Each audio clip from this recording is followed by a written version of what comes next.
Sync. Ooh! You'll see that on the graph. I will, yeah. Okay. What do I say at the start of these?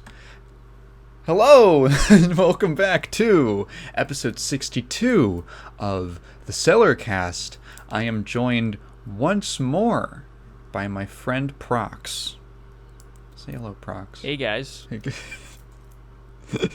Yeah, what's up? Can you do that voice the whole time? Which one? Like this? Yeah, like hey, that. Hey, Uh-huh. hey. Wait, I need to like close my nose. I like video games. Oh, You like video games? I like video games, yeah. Wow. Dude. That's... Sounds like a Mike Judge character. Oh god, who's Mike Judge? Oh my god, I totally know who that is.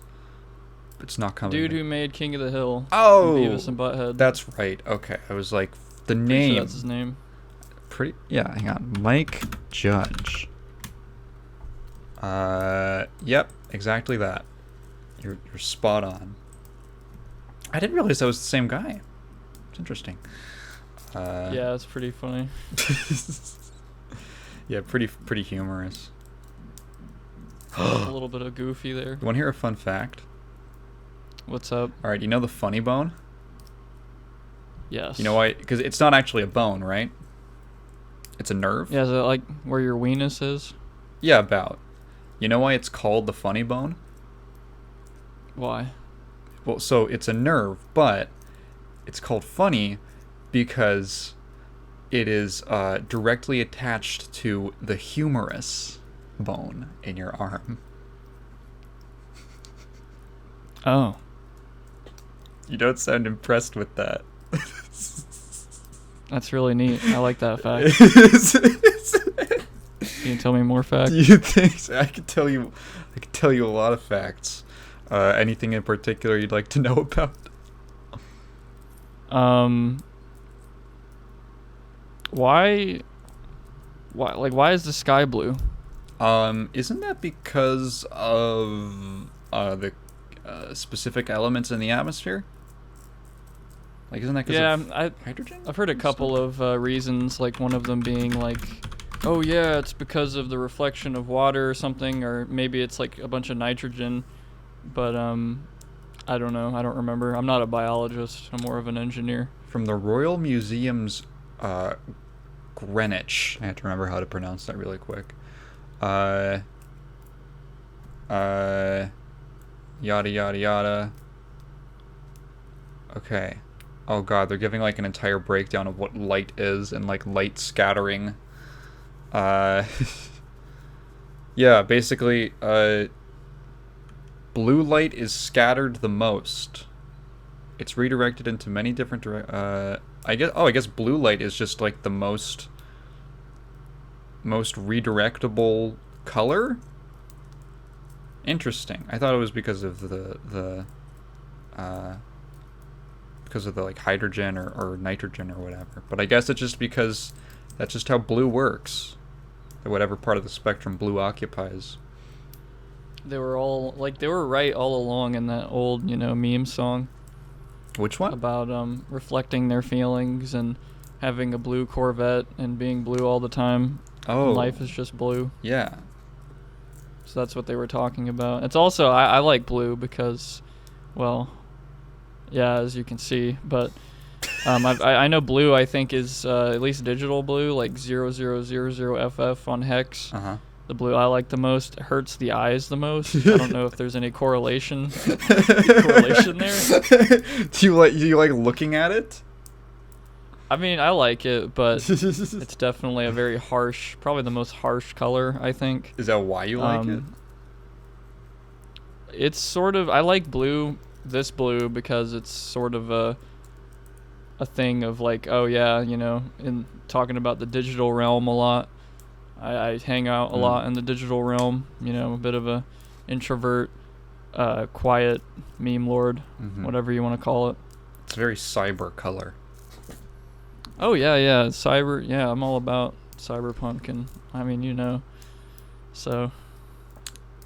Yeah. Hey, The digital realm. Speaking of the digital world, I'd like to tell you a story. Usually I would just tell the story to the audience, but I have a live audience right now. So I went over to my beloved's house yesterday, and she, about 2 months ago, she had this old PC that had just been kind of collecting dust in the corner, and I was like, oh, you could probably like just get it up and running, because there was like, she's been using this like awful Chromebook for forever that like can't play anything I on hate it. Chromebooks. Yeah, me too. She like wants to play all these games, she can't because it's a Chromebook. So she's super limited. She was using like website. Oh, it was this awful like Flash emulator website where you could play like NES games on like a browser emulator. It was so bad. So we ended up booting up the computer because she found like an old keyboard, or no, they had an old keyboard connected to it. I brought over a USB mouse that I had lying around, and we got it up and working, and I showed her how to do like set up emulators and stuff like that. So she was having a ball.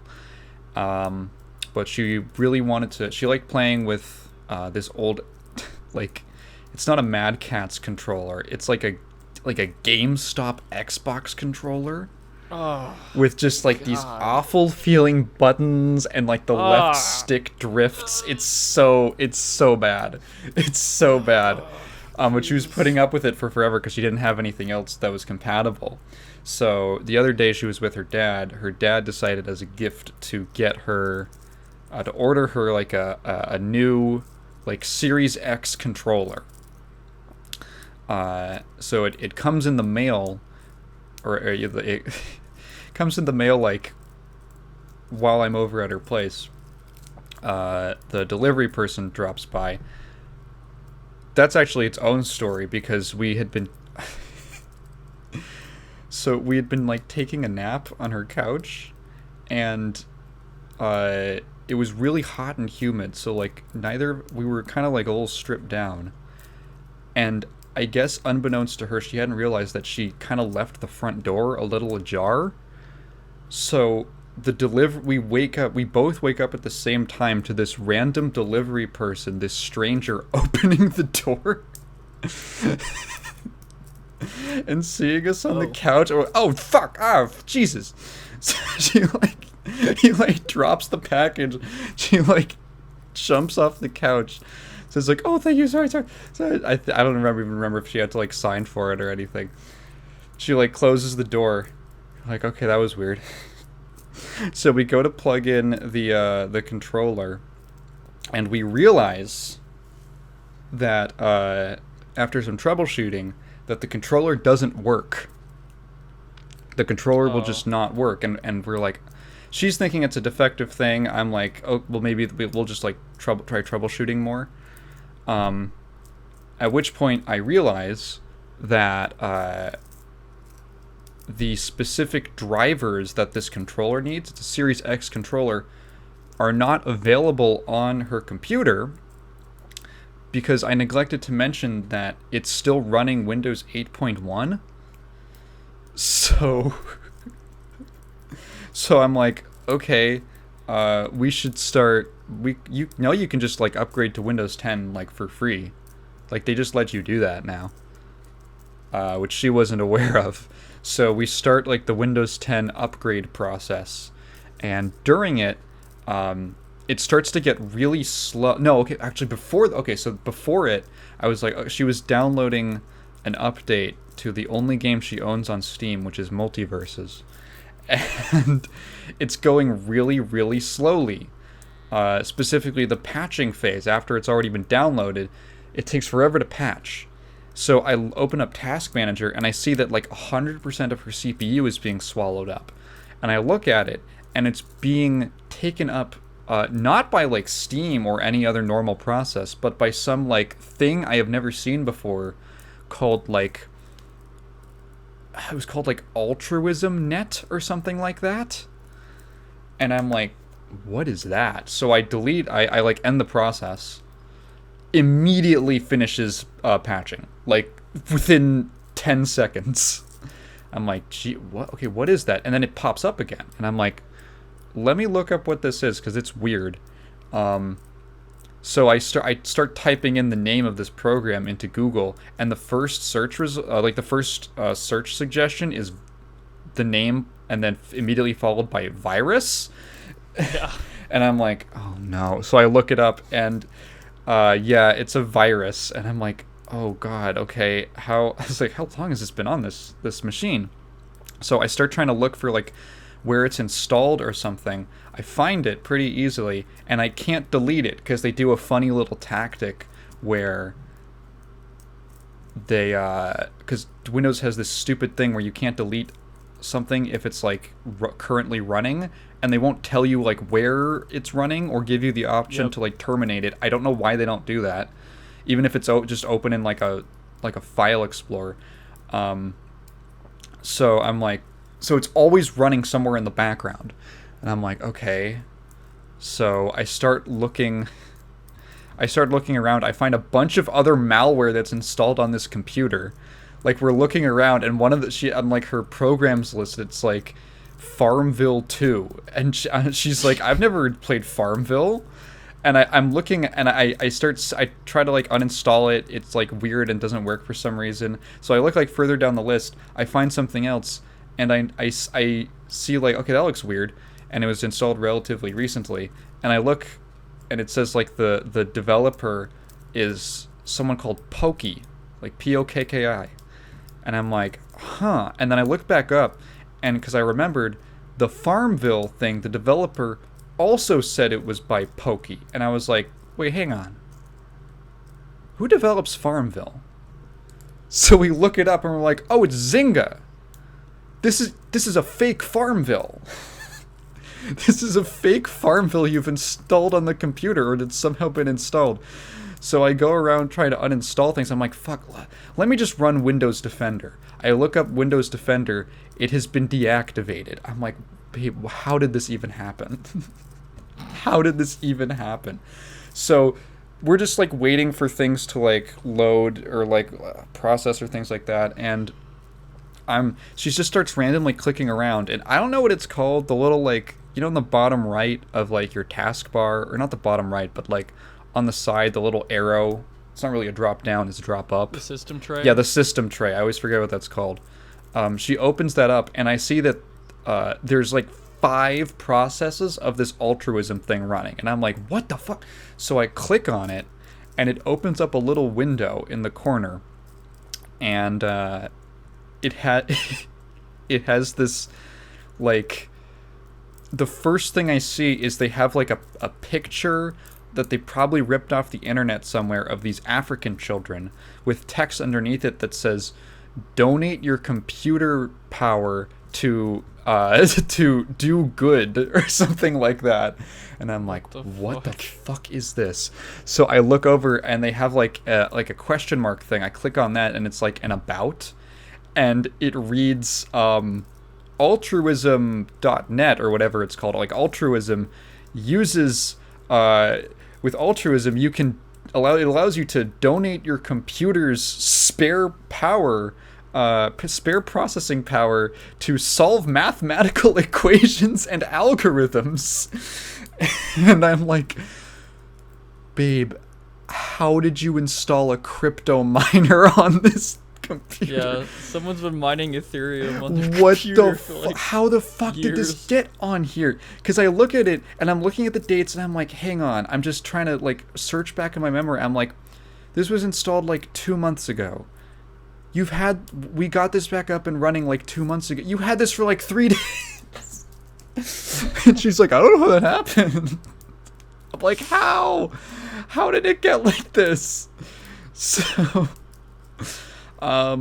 when I left, I was like, fuck it, just like upgrade to Windows 10, run Defender, and just like do a scan and try and see if you could clean it out. I don't fucking know, dude. It's just, I think the closest I've gotten to installing a virus on my computer in the last like 5 years has been when I made a video on elf bowling. You remember Elf Bowling? No, not at all. Oh, Elf Bowling. Oh god, Elf Bowling was this shitty it was like a flash game that was passed around through like it was like the first viral internet marketing campaign. It was like this marketing firm that these two guys started, and they said, "Oh, we're gonna use the power of the internet, and we're gonna market ourselves. We're gonna market ourselves. We're gonna like prove how good we are at marketing with an unorthodox and innovative strategy." So they developed this flash game called Elf Bowling, which is just bowling, but the pins are elves, and they would send it through email chains, and they would they ended up getting a shocking amount of success, and they had like their logo on it and everything, so that everyone would know these are the marketing geniuses behind Elf Bowling. And there ended up being like 9 Elf Bowling games, like way too many. Most of them are like really unimpressive or like actually kind of garbage. But the thing is, so I made a video playing every single Elf Bowling game. So to get these games, because they're all like these weird. I don't even know if it's technically Flash. It might have been before Flash, actually. It was like back in the like early 2000s, like 2003 or something like that. And you have to. Obviously, this shit is not on Steam. It's not on like. This is a very like pre-modern like distribution methods for games. So I had to go to all these really weird, gross, kind of crummy feeling websites that like give like software downloads. Like I had to go to like Softonic, and I'm always scared when I go to Softonic, and I download.net or whatever. Yeah, like those kinds of places to like find these fucking games. They're so elusive. And there was like one. It was like Elf Bowling 6, which I believe was actually Bocce Ball. Most of the Elf Bowling games are not actually bowling. Elf Bowling 6 is like Bocce Ball, and I tried to find it, and every single download I got would always give me like a Windows Defender warning of like, get this off your computer now before you unzip it. And I'm like, fuck, okay. So I went through that like 5 times. And I started getting like really desperate, so I started going to all these different piracy sites to try and find it. I went to like a Russian piracy website to like look up software, and this made it in the video. Like, if you watch that video and you see that whole section where I'm trying to find this game, I literally went through like all of these different websites to try and find Elf Bowling 6, and none of them turned anything up. There was like one single video on YouTube of gameplay, and it was like the most unimpressive thing you've ever seen. That's the closest I've gotten to downloading a virus. Yeah, wow, that's quite a time with computer virus stuff.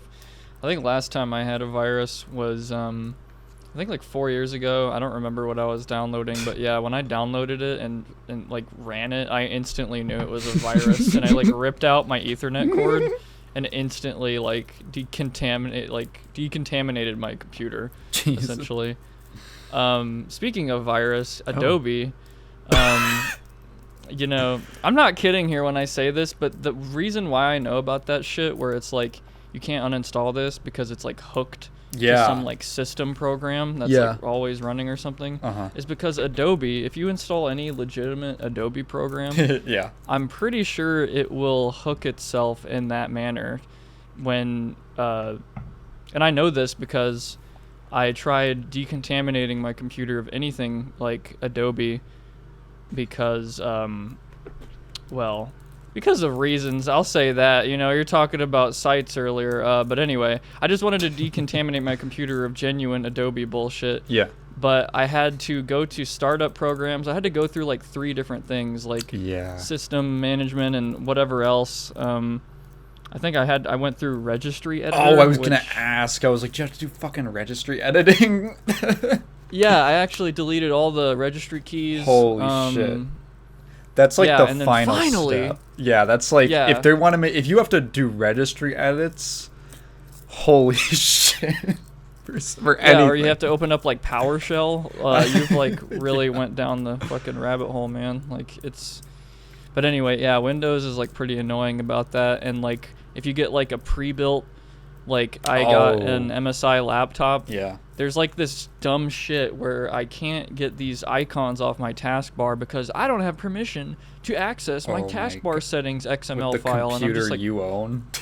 yeah, the computer you fucking own is not like actually completely yours, and you're like locked out of features. And yeah, basically the moral of the story is if you get a pre-built laptop or something, just reinstall Windows and do not use their proprietary shit. Like especially MSI, they have like 5 gigabytes worth of pre-installed garbage. And Adobe programs ironically act like sort of like a virus because you think you've uninstalled it, but it's like sitting in the background like some genuine Adobe thing. It's like man, I know if you're gonna run some Adobe program you didn't pay for, you don't want to pay the monthly fee, you fucker. Yeah, so I can actually come out and say that I edit all my stuff on Premiere, After Effects, and such.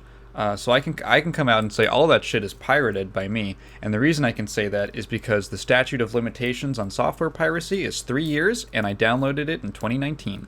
So, suck my dick. Fair enough. So I thankfully don't have to deal with any of that. I have to put up with like annoying ass bugs from that version, but it's definitely also like it's not even, I'm sure you're aware of like it's not even a big fucking deal if you pirate Adobe product as like an individual, because the individuals are not their real target market. Yeah, individuals like they don't like distribute or anything. They just get the shit and they're done with it. And honestly, having an old version of Adobe that has like certain features and stuff, it almost beats having a new program that auto updates, because that update can completely fuck up a project that you have. I've had friends, I don't know if it was like, it might not have been Max or Ryan, but one of them was telling me that Adobe auto updated and like completely fucked a project of theirs, and I'm like, yeah, that sounds about right. Yeah, just pirate. If you're an individual, fuck it, pirate it. And I'll tell you, actually, I'll explain the business model. Adobe's business model is not really to sell to individuals. Where they really make their money is companies. So the idea is that they don't really care if like an individual person pirates their products, because if that person ends up going to work as like a professional video editor or photo editor or whatever other Adobe product you use, if you're like running an office or something where you need to do that, and like 10 of your 13 employees were trained using Adobe Adobe products, you're probably just gonna pay for the license for Adobe, but more specifically the subscription. And that's why they moved it to a subscription instead of just a one-time payment, so that they can get as much money as possible out of corporations or businesses who like literally cannot justify pirating software, because it's just a bad idea for a business to do. So they it's really, I don't know, I could go into like a whole thing about like moral grandstanding about piracy, but I don't feel like it. I have some more advice on that. Just use a VPN. Just do it, because in the astronomical chance, I know multiple friends, not gonna say who they are, but they have like these servers that have like over 10 terabytes of like movies on them, like, and it's like offline. You can access it offline, obviously, watch movies, whatever. But in the 1 in a million chance, like, because I have those friends too that don't use a VPN, they don't give a shit, they just do whatever. um, just be a little bit smart with it, and if you do acquire Adobe products and other methods, you need to remove anything genuine Adobe on your computer. Anything, literally anything, any Adobe folder, get rid of it, or they're gonna pick up on it and then lock the software down. And that's not cool. You can manually block things on your firewall from connecting to the internet. That too, yeah. Which I have done for even programs I've pirated, because I just don't want it. I don't even want to think about it. Oh yeah, man. Speaking of assholes, when it comes to, like, not even piracy, like Nintendo, like, are we gonna have a Nintendo rant for a second? Yeah, sure. Yeah, go ahead. Like, just a 30-second thing for me. Like, you could make, I forgot how ludicrous they've gotten. Like, I think it's as far as like fan art or fan games that aren't even based on their like engines or anything, and they're just like AM2R. Fuck you. Yeah. The Metroid 2 remake, yeah. Or like, I think Nintendo was the ones, like, it's kind of a conspiracy, but like I think it was called Project M with Smash. After they talked to Nintendo, they just suddenly were like, "Hey guys, we can't do this project anymore." Yeah. They got a cease and desist. I fucking hate them. It was either a cease and desist or any tournaments that ran Project M, in addition to any other like official Nintendo games, would not get Nintendo sponsorship.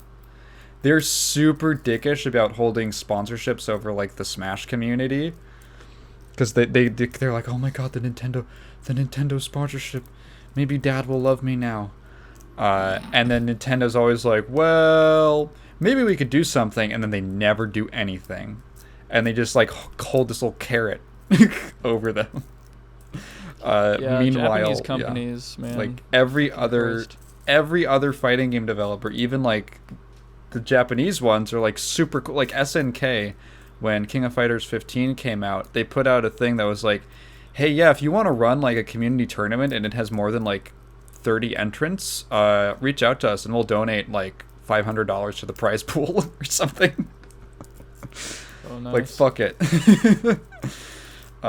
Yeah. You know who... Okay. So, like, speaking to the, like, Nintendo piracy thing, there's, like, I had this big frustration a few months ago when, like, the Super Mario, like, 3D collection came out. Remember that?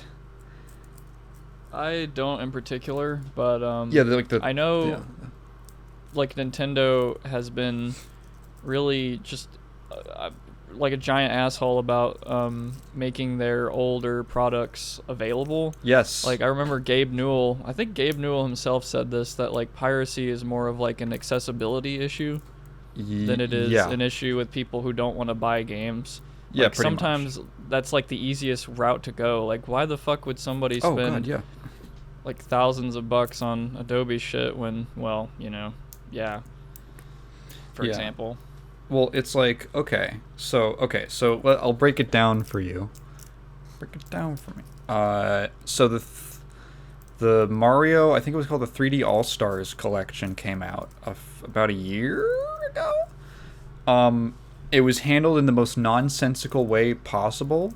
So it was a collection of, let's see, it was Mario 64, Sunshine... Which other one? Hang on, Mario 3D All-Stars, because there were some notable, like, exceptions. 64, Sunshine, and Galaxy. 3 of, like, the most beloved Nintendo games and Mario games. It was like a digital-only release. So first of all, it was a digital-only release that had, like, an expiration date. So it was only available for, like, a specific time period of, like, 6 months on the online store. a 3D collection, which, by the way, had like zero extra features. Like, I don't even think there was like. There you go. Okay, yeah. Loudest one So would be it. okay. Well, sorry for the listening audience, but my microphone killed itself randomly. Nintendo. Anyway, Nintendo.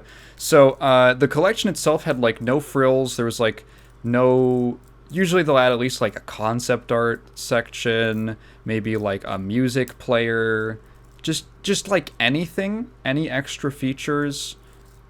Like the option to like do save states or something like that. Nothing. It was literally like three ROMs with a front end. It was like ridiculously low effort compared to emulating, which can give you any of those games. Well, number one, for free, with more features to like up-res it. There was like a PC build, or not a build, but there was like a PC mod of Mario 64 that like had like AI upscaled textures to like HD with like all these different options. Lets you mod the game. Just like a much better experience overall. Basically, it was a purchase that had the product had like literally nothing over just pirating all three of those games. Literally nothing except maybe convenience. Maybe. Do you want to know which company did this the correct way? Which one? Konami. Wow. Konami a few months ago released like the Castlevania what was it? It was like the Castlevania something collection. It had like a name. Castlevania Anniversary Collection. Pretty sure that's what it was. Is that what it is? No, it's the one that had like all the like Symphony of the Night type games on it. Castlevania Collection. Is it just Anniversary Collection? Anyway, they released it like fairly recently. A collection. It was like Circle of the Moon, Dawn of Sorrow, a couple of those ones that like came out on like GBA. And oh yeah, it was Circle of the Moon, I think, Dawn of Sorrow, and I'm pretty sure Dracula X, I think. So it was something like that. All the Castlevania titles kind of blur together for me, so I can't recall exactly which ones. But the important thing was that it was three games that hadn't really been collected before, that hadn't gotten a whole lot of attention, but apparently were like really beloved. And it came with like a bunch of extra stuff. So there was like concept art that had never been released before, that had never been in like an art book or anything. So like exclusive concept art. There, you had access to the OSTs of every single game, and you could make like playlists out of them and like listen to it in the background. It had like a bestiary that had details on like every single enemy that were written, I think, specifically for the collection, and like what their weaknesses are, and like details about them. There might have even been more stuff than that, but the main thing is that like it was actually like a pretty good value. Like if you had the option between like if you like Castlevania or you were really interested in these games, you had the option between like, okay, I can either pirate these games individually, or I can spend, it was like $30 maybe less actually. It was like a reduced price. Or you could spend like not too much money to get like 3 games, plus like all these extra features and like content and stuff. I'm like, that is shockingly, coming from Konami, actually how you like compete with piracy. Is you just offer something that piracy cannot, like a complete package with extra things rather than just like 3 ROMs basically. That was infuriating because I had to give Konami props. Yeah, I'm very surprised Konami actually pulled off something that I would be like, hell yeah. Because man, I got into Metal Gear like pretty late. Yeah. And yeah, you already know what I'm gonna say. Like Metal Gear Solid 5, obviously. Like, it could have been something so much bigger, but I heard Konami was like, nope, and like, pretty much forced its release. Yeah, they gave him like a harder deadline because I think the budget was getting too big or something like that than they liked.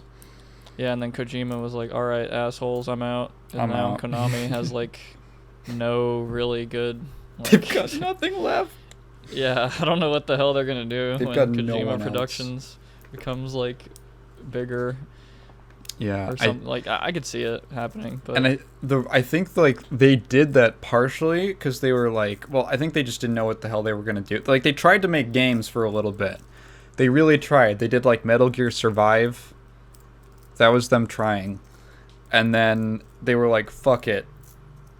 You know what's gonna be fuck you guys. You know what the new hotness is? NFTs. Let's go, baby.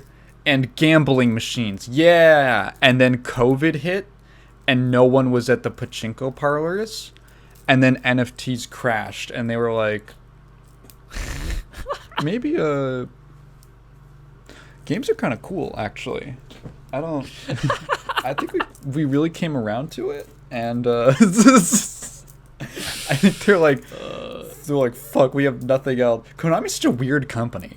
They have like several totally different like branches. Like they have the game, like the video games, and then they have their like pachinko parlor like gambling machines. I know it's technically not gambling by Japanese law, but and then they have like one arm that's like, it's like medical devices or something. It's super weird. Maybe that's where their profits came from out of COVID. Yeah, I can't stand, like, I think Ubisoft did the same thing, and right around when dislikes were removed on YouTube, they tried to make, like, NFT shit, and just, I don't know, every time I think of NFTs, I just think of the whole meme where it's like, listen, I don't care if my wife is cheating on me, I'm legally married to her. So, yeah, get owned. Every time. I have the certificate. You don't understand. Yeah. No, you don't understand. You didn't fuck her. I have the marriage certificate. Shit. Yeah. Oh my god, I totally forgot. They also have their card games, because they do Yu-Gi-Oh! Oh my god, I can't. Dude, I remember trying to get into Yu-Gi-Oh! Duel Links, and, like, it was okay, but I think, or, like, the newer one, too, I didn't try it, but it seems like a game that's become, like, the meta game ultra meme, like, where people just set up a turn for, like, 10 minutes. Dude. And it's like, the best deck of all time, and there's, like, nothing you can do. Dude, you have no idea. It's so fucking annoying, man. Like, why? I don't understand those games at all. Like, I can understand, like, Call of Duty at this point is just, like, brainless, like, slide around, shooty meme, whatever. Mm-hmm. Like, I'm an FPS connoisseur myself. Like, but that shit, like, what the hell? Like, I don't know. Yeah, people's got their own thing, I guess. Like, I remember playing League of Legends and only getting pissed at that game. I sucked at MOBAs, and also everybody was, like, a toxic meme lord most of the time, and they kept and they're moved on now to Overwatch and maybe Overwatch 2. Oh man, that game looks great, right? And fucking Valorant. Yeah. It's I don't know what it is. Like, as soon as I know people are toxic in COD, but for some reason when abilities become a thing and, like, MOBA elements, it's like people become like these World of Warcraft, like, demons. I've ever told you about my League days? What? No. I used to be super into League of Legends. Oh no. Like, really into. I got my first Teemo. I got my God, you would. Yeah. Yeah, I'm a meme. I know. It's probably why people fucking hated you. I mean, listen, right? The character's funny, and I was just like, whatever. Like, if people are gonna be playing these, like, Yasuo all the fucking time. This is why bullying happens. I mean, listen, dude. There's a lot. There's a lot of memeable characters in League, like There fucking are. Yasuo mains. They're literal Yeah. like anime protagonist They all. wannabes. Yeah. So my first laptop I got when I was in the 7th grade, like 2014. Yeah, 2014 abouts. I specifically remember this. It was February 2014 that I started playing League because I got it for my birthday in January, and then I was like, I want to play some games that aren't on like an NES emulator. So what's a game? And I saw League of Legends, which was only 4 years old at that point. And I was like, oh, it's free and it runs on anything. I'll play this. And then it became like the only game I played for like 4 years. I got really, really into League of Legends. And at a certain point, I want to say I kind of had like an on and off thing when I was in high school with it, just because I didn't have enough time or energy. And I think the last time I really gave it a shot was like 2019. 2020-ish. And then I just kind of dropped it because I realized I didn't enjoy it anymore. And that the game had kind of changed in a way I didn't really like.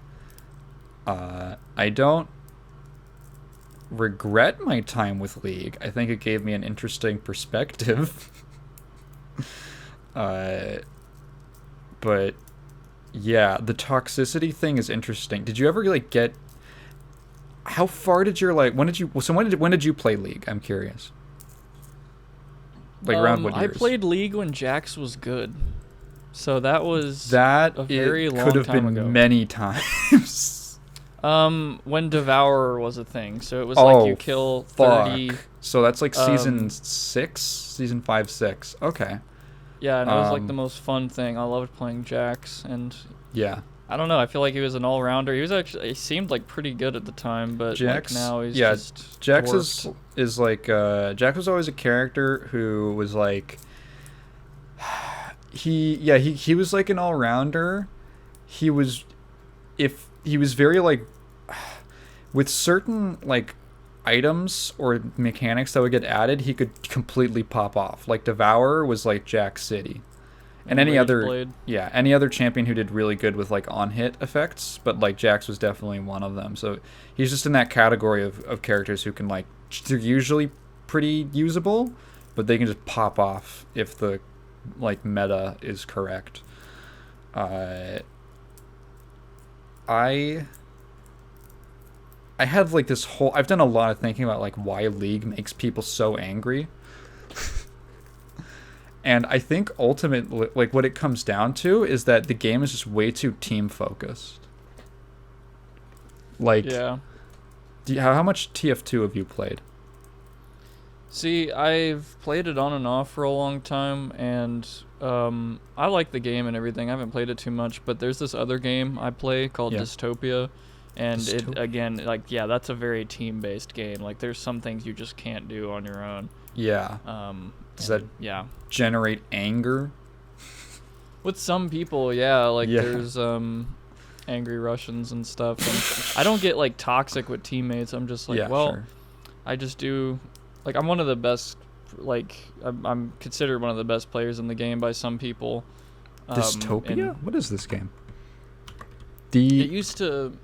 It like came out around the same time as Gary's mod, so like 2005. Oh wow! It was like a Half-Life 2 mod. It was one of the first like Gary's mod, but Gary's mod obviously took off way harder than it did. It's a free game to play on Steam now. It doesn't even require Half-Life 2, but it's a pretty mostly dead game. Like, it's like probably a community of about 200 people, and there's probably like, as far as top tier players go, I guess people would put me there, and like maybe like 6 others, 7 others, 10 others maybe. But it's a cool game. But yeah, I can understand where that comes from. Like, I've gotten irritated with teammates, but I just keep it to myself. Yeah. And just give helpful suggestions and maybe try some other things myself instead of just complaining about it in all chat. I don't do that. Yeah. I find so the reason I bring up TF2 is because I think I've covered this on the podcast before, but I think it's interesting enough to go into again, is that TF2 was designed specifically to avoid... I mean, it has team in the title, but it's like designed to like avoid forcing you to work together as much as possible. And like there's a bunch of like, you know, they have like the developer commentary little bubbles. Yeah. There's like the devs talked specifically about how when they designed the classes, they designed them in a way where every class has like, there's like a thing you want to do on the class. Like you might like their gameplay goal, or like the thing that's cool to do with them. Like Soldier wants to hit a big splash damage rockets and stuff like that and jump around. And like Engineer wants to set up a bunch of buildings and like lock down a whole area. And like they design them specifically so that every class can basically do its own thing, but by doing their own thing, they end up helping the team overall. And usually that comes down to some kind of like area denial, or creating like a big threat, or like that the enemy has to respond to, or taking out like priority targets. It's usually like something around that, like if you look at each individual class, but it creates this interesting effect where you're like playing the game and you're basically just doing the thing that you want to do, but you're like they said like you look to your left and there's like a guy doing something, and you look to your right and there's a guy doing something, and even though you're not like really working together or like really coordinated, it feels like you're working together because you're all just in the same place doing generally like working generally towards the same goal, like overall goal. So they designed it like that because they acknowledged that like there is an inherent like unpredictability to just random online matchmaking, and they wanted to subvert that as much as possible. Because like on a regular, like when we think of like a team game, we usually think of something like, I don't know, like soccer, for instance, or like a traditional sport. But those are all environments where like you're like on a team with these people who you like meet and you talk to, and like you know their names, and you like hang out and you spend time during like your practices or outside of practice, and like you have like a relationship with them, which is completely different to just a bunch of like faceless, basically impersonal like usernames on the internet on your screen that you'll know for 15 minutes. So like there's like this road rage effect that gets created when someone's just like a username, I think. Or like, you know, like the road rage effect, right? Where you're on the road and like someone's just a car. They aren't like real people to you. You can't really like relate to them. I can kind of see where that comes from. So it's basically, it's easier to like dehumanize someone if you don't know anything about them, because I mean that's like what like soldiers in wars would do, where they'd like convince themselves that their enemies were like actual like monsters, like demons, and it just made it easier for them to like kill them. It's like a similar like psychological thing when you're in a car and like someone cuts you off, and like they're not like a person or anything, they're just like a force that has entered your life through the sole purpose of like fucking your day up. And I think the same effect, so it's easier to get super irrationally angry, and I think the same effect happens online when people are just usernames, and you can just imprint whatever you want on them.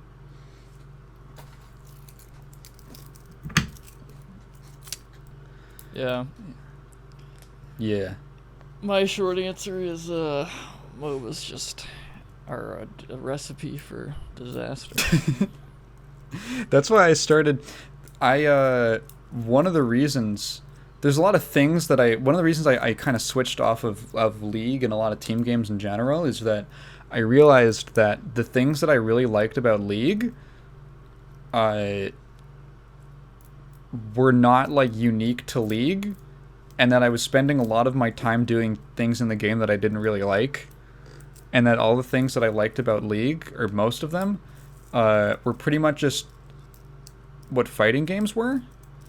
So I just started playing fighting games as like basically my only competitive genre, and it made me way happier. It was way better.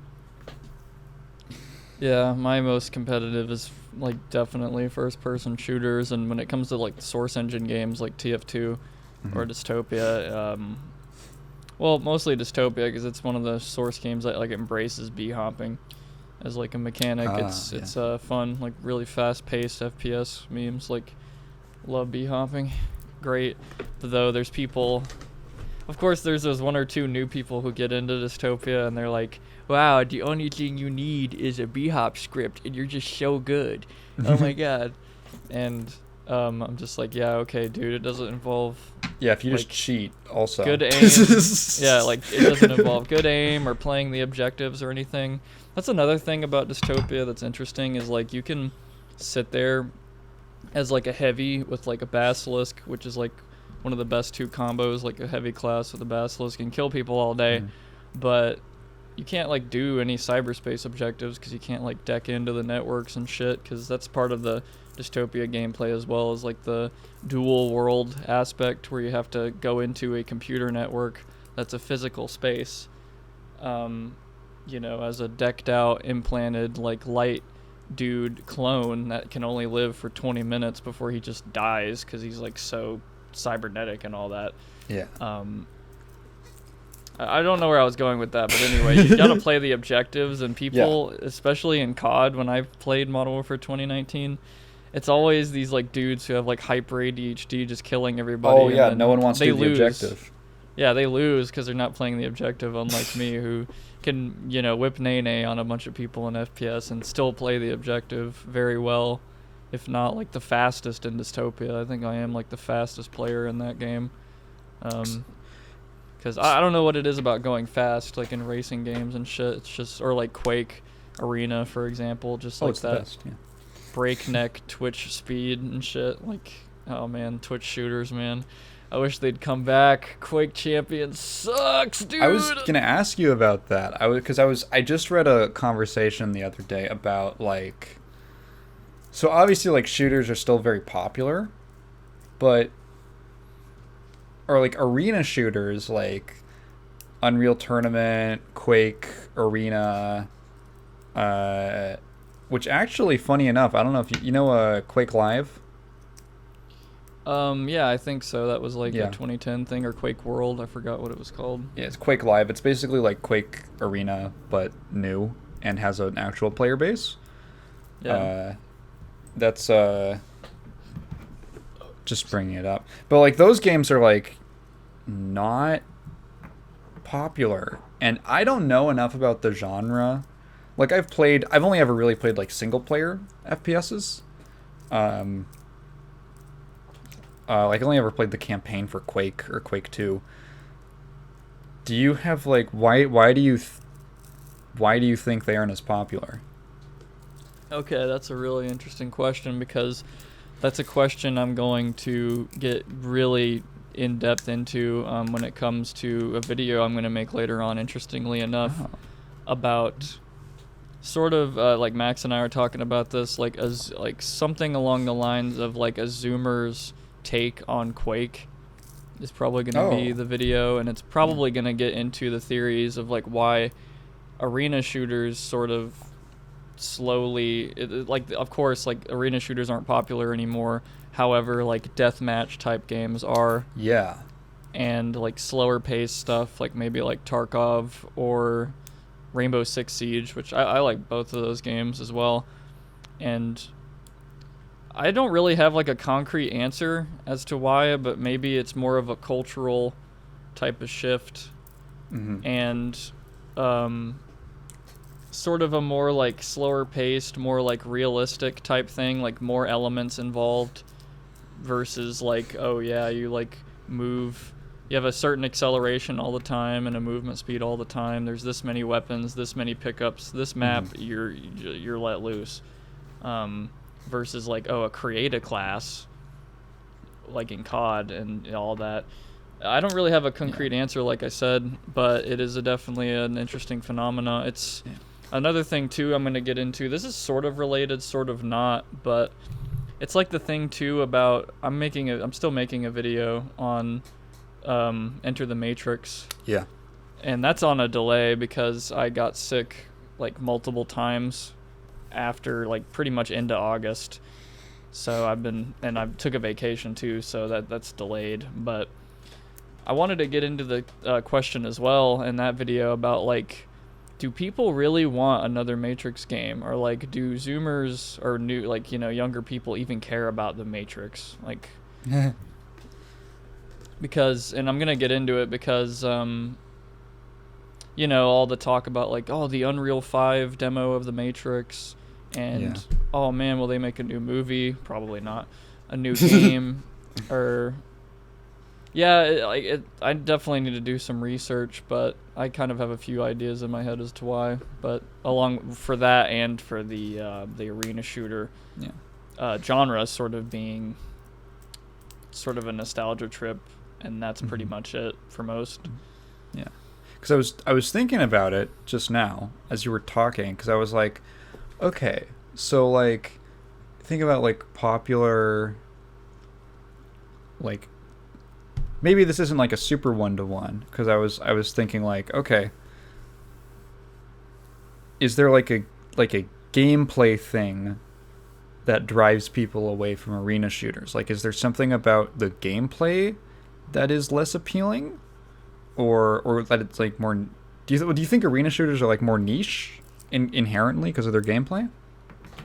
I'm not gonna say that, because like games, more traditional shooters today, like CS:GO and Rainbow Six Siege and so on, they have a very ginormous skill ceiling. Yeah, that's no doubt about that. But the same sort of goes for arena shooters, where there's a lot of tech, like quote unquote tech in those games, like older Quake, for example. Like there's like very fast B hopping and using slopes and rocket jumping. There's definitely like a bigger entry level like skill you have to have, or you're gonna get like fucking mopped up, like for sure.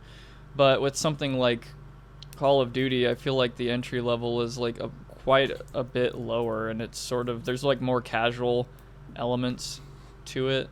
Like, put like 5 things on your gun, make it better, all these red dots, aim down sights and all that, spray patterns, whatever. If anything, honestly, like games have been more complicated, but maybe more so, like FPSs, have gotten more complicated with more tech, but it's more like tech that you definitely can understand and get into. Like maybe, I guess a good example is like comparing Ultimate versus Melee. Melee is fucking insane. With how much tech there is. You will get mobbed up at any local tournament if you don't know the tech with like air dodging and like, what the fuck do they call it, like wave dashing? Wave dashing, like I'm wave drawing dashing, a blank here. L canceling. L so canceling. that you can land on platforms safely. All the character specific stuff. There's a bunch of shit. I'm not into competitive Melee, but I like watching videos about it. Yeah, it's one of those things with Melee where like I suck at it, but I can watch it and like completely understand all of the tech that's happening. And there's a lot of glitches you just have to deal with. Invisible ceiling glitch is the That's worst. so funny. It's so funny and weird. If anyone's curious, do you know Awesome Sauce? I think so. Yeah, he makes these incredibly edited videos about Melee, like weird Melee stuff. I'd recommend actually anyone listening to go check him out. It's like ASUMSAUS, Awesome Sauce. He has a bunch of really entertaining, pretty accessible like videos explaining like the weird stuff in Melee. He has like a whole video on like I think it's him, like why the invisible ceiling glitch. I don't know like why it happens, but how it works. And like there was like a tournament game that I think was lost or won. It was like decided because of of an invisible ceiling glitch. Like really Yeah. really goofy stuff. And like yeah, like when I did say wave dashing earlier, that's like the basics. It's like okay, That's like you the need base. to Yeah. you need to get that down, and you need to know when to and to not use it, like from ledges and there's so much tech with platforms as well, and Oh yeah. DI, like holy shit, like DI is like Yeah. it's the biggest double-edged sword in any game I've ever seen. Like Yeah. DI, because it's like, oh, you gotta tilt the stick inward, so when you get hit, you don't like fly off. However, when you do that, of course, you're moving towards the enemy Yeah. while you're doing that. Because it depends on like the angle that you get launched at. You have to like DI different directions. Yeah, and you can tech on platforms when you're in the middle of flying. It's like fucking nuts. Yeah. And you can cancel a lot of moves with platforms and shit. Like it's fucking nuts. And I'd say with Quake at like I'd say the good players of Quake, like it definitely gets like Oh yeah. insanely technical with the exact like B hops and rocket jumping and where they camp and move through the map, because there's of course like pickups and shit. And not a lot of like there is hit scan, but like most of the weapons definitely like nail gun, super nail gun, rocket launcher, grenade launcher, like there's a lot of fucking skill and prediction that comes with like where to aim, and God, it's fucking crazy. Like I love Quake gameplay because it's so fast paced, and I'm not saying like because Modern Warfare 2019 can be fast paced as well, but most of the time it's just like, oh yeah, spam slides and jumps, and The way that it's fast isn't very deep, I guess. Is that maybe what you're saying? yeah, I guess it's not as I guess interesting. Like I'm not saying that games should have like this weird tech that you need to learn, Yeah, sure. that you need to master over like months or whatever the fuck, but Yeah. it definitely creates like when you do get it, it's like when you do get into it, it's like, man, feels good, man. And when you see it happening and see more shit bouncing off of that, like with like really professional players like just using that to their advantage in crazy ways you might have not thought possible, it was like, dude, holy shit, my god. Like when I watch Melee gameplay, I'm just like on the edge of my seat. I'm like, holy fuck, like this is insane. But when I watch Ultimate, it's just, man, I don't know. Ultimate is all like, it seems like it's more just like matchups, from what I understand. Like the characters individually aren't that, most of them aren't that deep. Like I think there's some that are considered fairly technical, but most of them aren't that deep. It's just that like there's like 100 matchups in the game, and it's ridiculous. Yeah, it definitely is. It could be a matchup hell because of how many characters there now are, like 80 fucking 5 or some shit. But there definitely are matchups in Melee as well. But there have been such interesting matchup memes that came out of Melee, like Toon Link versus, I think it was Hungry Box's Jigglypuff. Armada's Toon Link versus Jigglypuff. I actually don't know about that. Yeah, I think for a while Armada was like memeing on Hungry Box with Toon Link, which is like a very weird That's so funny combo. Like Toon Link is not that good and competitive. Or Young Link? Or Young Link, because Toon Link came after that. Toon Link is with Brawl and Wind Waker, Brawl, yeah. I just call him Toon Link out of it's just like the same habit. character, pretty much. Yeah. Young Link. Like, yes. Got it. Yeah. And then, oh yeah, I have seen that Awesome Sauce video about Link's bow being like fucking super busted in 1.0, being able to pull in HUD elements and shit if you do a certain combination of moves off the stage. It's pretty nice. Yeah.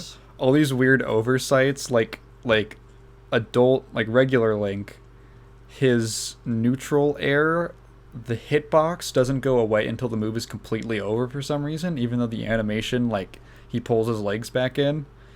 So he technically just has like a hitbox out like the entire time. So there's like these really cursed, bizarre like setups where you can like gimp someone off stage by like jumping off and doing like a neutral air, and then the entire time you're falling, you're just like a moving hitbox. Oh yeah. Like well after the kick is done being out, it's like so weird. Yeah, there's but arena shaders. Yeah. There's I got all into all of that because like there definitely is like some relevance in there, and I'd have to, like I said, do research, but I'm not like, there's a lot of things I'm not trying to imply either, like, oh yeah, implement glitches into your game. Oh yeah, to make sure. it more fucking interesting, but weird. Yeah. There are, I mean, technically, like, if you look at other games, like, rocket jumping was originally, like, or just, like, I get not like a glitch, just, like, an exploit of the engine. Just, like, exploiting the way the engine worked. And then... Sort of. Later on, they, like, changed... Like, I think it might have even been intentional, honestly, because, like, in Doom, the rockets worked the same way. But, like, they took, like, half your health if you got hit by your own rocket. And then in Quake, they dramatically turned down how much damage you took from your own rockets to make it, like, easier. Or more of a thing. And then it just kind of became, like, I think it was... Well, it then, like, when TF2 came out, because TF2 was just a Quake... Or original Team Fortress was just a Quake mod, they just, like, intentionally had that built in, that you could jump with your own rockets and stuff like that. So right. like, it's like the line. Mechanic. Yeah, actually, my favorite. There's like a weird example of that. It's my favorite fighting game character of all time. It's a character called Slayer from Guilty Gear. Do you know anything about fighting games or Guilty Gear or whatever? No, I had no idea. So, Guilty Gear is my favorite fighting game series. And there's a character in it called Slayer. He's like a gentleman vampire. He's a dandy vampire, and he has every character in the game can like do an invincible or a largely invincible backdash. However, Slayer has like a unique forward and backdash where he doesn't actually do like a little hop backward or forward, and he like can't run forward. He just teleports. He teleports either forward or backwards depending on which direction you tapped. That teleport, while he's like invisible, is like completely invulnerable for about like 19 frames. 19 frames is on the backdash. So there is a technique developed called backdash canceling, where in the engine you can jump cancel out of any backdash, and so it basically begins with, oh, you can backdash on Slayer and then immediately jump out like as soon as he like vanishes, but before he actually gets moved by like the game. So you can backdash, then jump out of it, and your jump is like all the invulnerability from the backdash carries over for just like the next 19 frames as soon as you hit the input. So you're fully invulnerable on your jump for like 19 frames. And then people discovered that when you hit jump, your character doesn't immediately jump. There's about 4 frames for most characters of what's called pre-jump. And pre-jump frames can be canceled into special moves. So people discovered a technique called backdash canceling, where Slayer can backdash, jump out of his backdash, and then before he actually jumps, cancel the 4 frames of pre-jump into a special move, and the special move has 19 frames of invulnerability, which is like incredibly long for a move to have. So there's like certain matchups against like some characters where backdash canceling specials is like almost required to be able to get around tools that they have, because you can just zoom through anything that they do to you. And then it originated as just like an exploit of how those things were coded, and then in later games they just made it like a thing he could do without even being like a particular like exploit. Like they changed the way that certain things were coded, but they kept his ability to do that. 'Cause it was just like a part of the character. It's really fun. Oh yeah, I also like I guess yeah, going back to Melee a little bit, one of my favorite characters, or like not characters, I guess he is a character in the Melee competitor universe, but more of a player called Bizarro Flame, because he plays mid-tier Ganondorf, and he does fuckloads of moonwalking. And moonwalking is such a funny ass, like almost pointless, like bug, and it's pretty fucking funny to watch. He's like, I love all the style like that goes into that game too. Like that's what it feels like as well for me, is like old school. I'm trying to piece it together in my head while we're like talking, but like there's so much like it seems like style that goes into the shit. Oh yeah.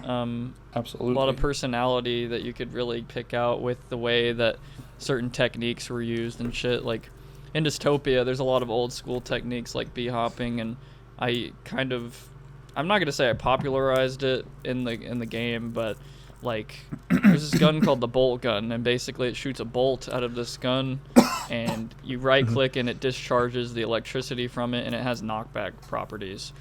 So what I would do is combine my leg boosting jumps, which are already high, with that burst of electricity to make like fucking super jumps to get up to like meme places really fast. And a lot of people started doing that along with like basilisk jumping and other shit. But anyway, like people have like such a unique way of playing these like old school games with like all the different like mechanics and stuff. And I guess you could get into that with like, you know, newer games and shit too, but I don't know, it just with newer games I can't help but feel like with CS:GO, Siege and all that, it's just like a snap headshot simulator. Oh yeah. Instead of like, oh, this player likes using the grenade launcher maybe, or like rocket launcher, bolt gun, nail gun, and like moving a certain way and shit with certain speeds, and I don't know. Yeah.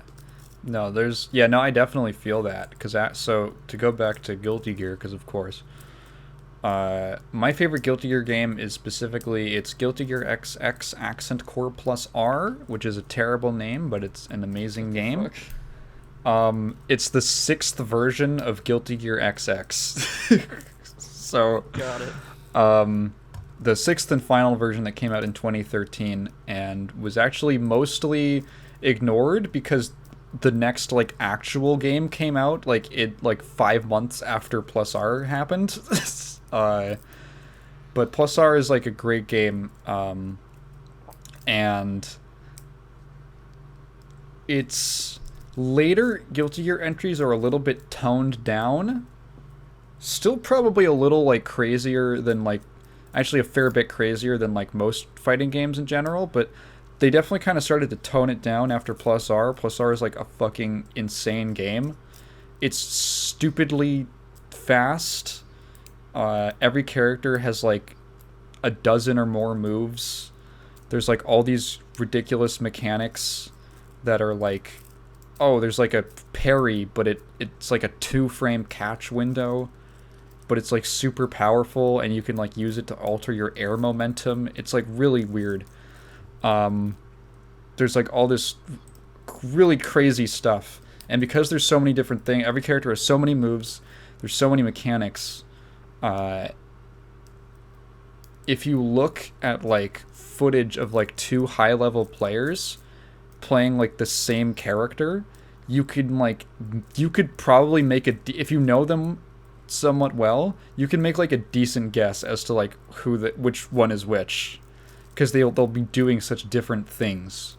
Like there's a Slayer player in Japan named Hase, and the main thing that sets him apart, at least in my mind, is that he's just fucking goofy. Like he does silly shit all the time and just throws out like these really high risk moves, and he's just like schmooving all the time, compared to like other Slayers who are like really controlled and like really precise, which is like another completely valid way to play the character. But when you see Hase, you're like, oh yeah, that's him, because he's just throwing out these super big high risk high reward moves all the time. but he has like this sense of like when he can do it that makes it like kind of work most of the time.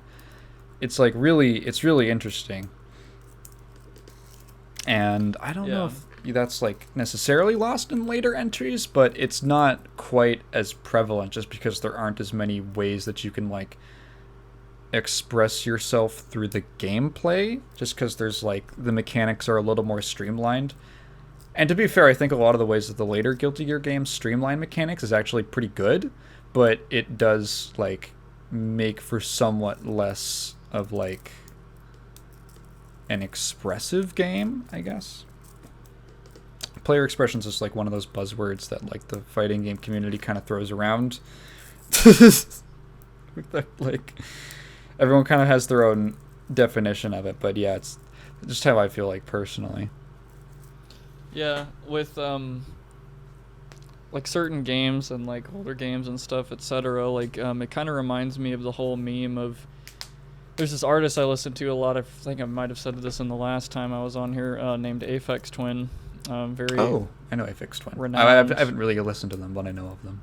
Yeah, really renowned artist, and multiple times, like he has many aliases, and at times he's tried to make another alias and then release music, and people figure out it's him because of how like unique he sounds, and Really? that's the kind of the same with like I can see with like Dystopia players is like if somebody were to change their name and play like they do, I could pretty much figure out who they are because Yeah. of the way they play, and the same thing would happen to me because like you know fastest player and shit, and I go like the light class and just you know headshot mean people all the time, but and deck really fast like cyberspace man hacker mode we're in type shit. So How long have you been playing Dystopia? since 2012, so Wow, about 10 okay. years. That's great. Has the player base always been small?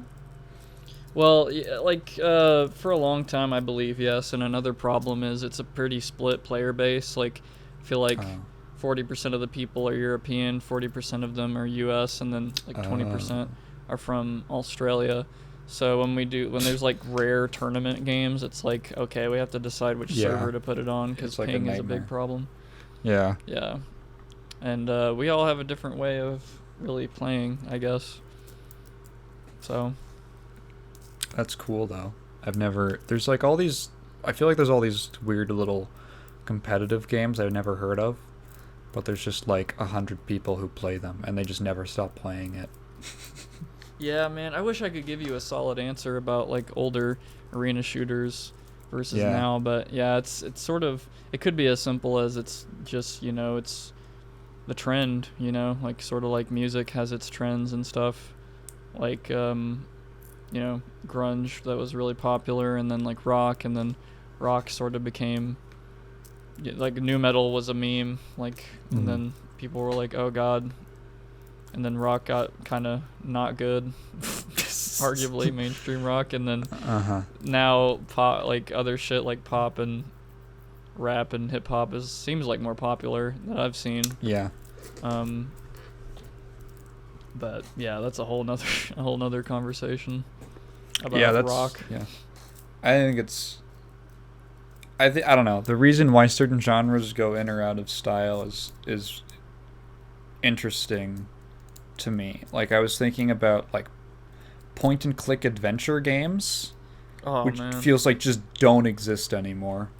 Like there's the Monkey Island remake or just whatever the new one is.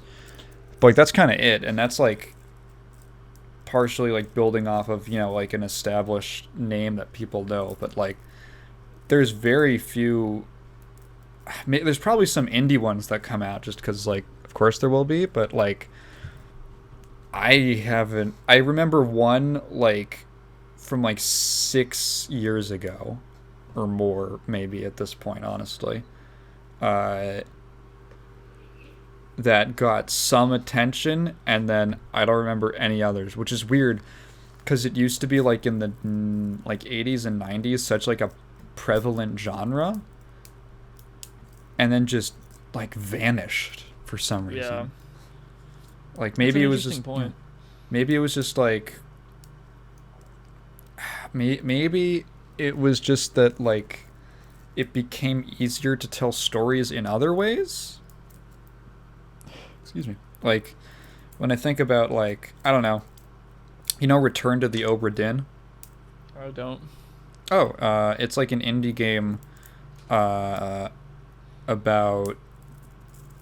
like, exploring. You're basically trying to find out a mystery of how everyone died on this ship. And you're, like, looking back. You'll, like, you'll find something, and you'll, like, go back in time to, like, a frozen in time recreation of it. And you're, like, trying to piece together what happened. And I look at that, and I'm like, maybe that could have been, like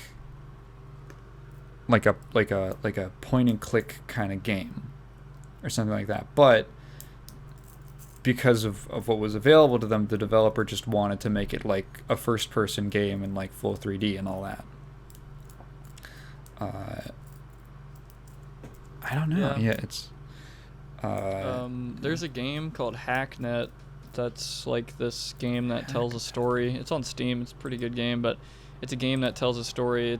That's mostly through text-based shit, and you're like at a computer terminal, and it's sort of like a hacker game basically, but throughout the game you're doing these jobs, and like there's a story behind what happened to like some of your friends who were in the same profession who were like dead.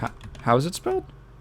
Hacknet, so it's like hack and then just net, I think. I keep getting NetHack, which is like a very old school roguelike. Hacknet. Yeah, It's all one Hacknet. word. Okay, Yeah. I see. Oh, I see.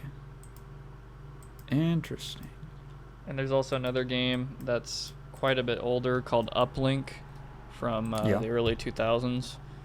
And that's pretty much the same. And it's a pretty brutal game. You make one mistake, it's basically the equivalent of like the FBI raiding your house in that game.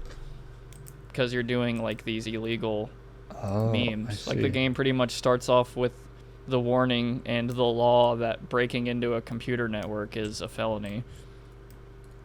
Oh, okay. And the jobs you're doing are illegal as fuck, and yeah, and you can upgrade your PC, do better jobs, get better programs. It's pretty cool. Like, it's a very intense game, both of them, even though it's all text-based. Like, it feels just so real. Like, you're making all these connections behind a computer, like a virtual computer, and your actions have, like, a lot of weight. Uh-huh. Like, there's a lot of such good ways to tell stories, man. Like, it's incredible. And yeah, I'd say arguably with FPS, it's sort of gone in the toilet a little bit, because, yeah, it's been done so many fucking times since Doom that, yeah, I admit, like, it needs to be pretty creative at this point. Yeah, to not do what was already done. I played this really cool game. I went to GDC. I guess this year. And I played this. They had this section at GDC where it's called Alt Control, which is like games that have unconventional control like input methods. So the first game I played there was by these German? No, I think they were Swiss. These like Swiss college students. They made it for their like game design class. It was called oh god. I don't remember what it was called, but it was based on this the idea was it was a game that you played on a Europe, specifically it had to be a European television with a TV remote. And you played the game. It was based off of this standard for, I can't remember the name. The name would make this a lot easier to explain. Basically, it was this thing in Europe. It was almost like a very early kind of internet that was in like the 90s and the 2000s. And you would have like a button on your remote that would switch your TV to this like internet mode, so to speak. And then you could like look at different, every different channel would be almost like a different web page. You could like look at the weather, or you could look at like a tourism guide for this place, and there would be like listings and a like chat and stuff like that, and it was like a little internet browser on your TV, uh, that you would like control and navigate with your remote, and it existed for a while. I don't know if it still exists anymore in Europe, and so it was kind of this like nostalgic thing for that audience. But they used it to make like they used like the same. It's like the same technology, basically. So like you actually need a remote like with that button on it, and you need a like a Europe like you need a PAL compliant TV. So they use that to like make this little mystery game where like you use the remote to like navigate through these different channels, and you kind of you pick up these little clues, and there's sections that are almost like choose your own adventure where you can like pick what to do in a certain scenario. And like you go to this one chat channel, and you'll have like a conversation with like different dialogue options, and then if you choose one, they'll say like, oh, come meet me at this other like chat channel, and you go over there and like you have this conversation that leads you somewhere else. And it was like really really cool and interesting, and I actually had to like rip myself away from it because I wanted to check out some of the other games, and I knew that if I didn't have that pressure, I would have probably just stayed there and just like gotten really sucked into it, because it was just very intriguing and different, and the way it was presented had, I don't know, it was like it had like a mood to it. It was super cool. I was like, man, you guys should like put this out. Like obviously you would lose something in not like playing it on like an actual TV with the remote and everything, but I would straight up just play this on like my computer. Like this is really neat. Yeah, that sounds like a really cool game, actually. Yeah, Damn. I'd have to look up what the name was. I mean, I don't know if they're selling it, because I asked them, because I was like, so are you guys like releasing this? And they told me that it was like a college project, and I was like, oh, that's the perfect. Damn. That's where you would make this kind of a game, because this is like not something you could sell with this kind of a thing.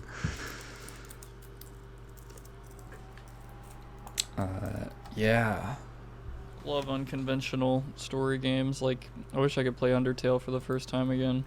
I've never played it. You definitely should, and I feel like I said this last time. I really think I have, but yeah, play it and don't look up anything about it. Just fucking play it. It's too late. Oh I know my pretty God. much everything about it just through osmosis. I have never had a real interest in Undertale because it was popular, and I'm like a contrarian. But just over the years of it being so incredibly like unavoidably popular on the internet in like gaming spaces, I just know too much about it. Like Yeah. it was too Matt Pat gave it to the Pope.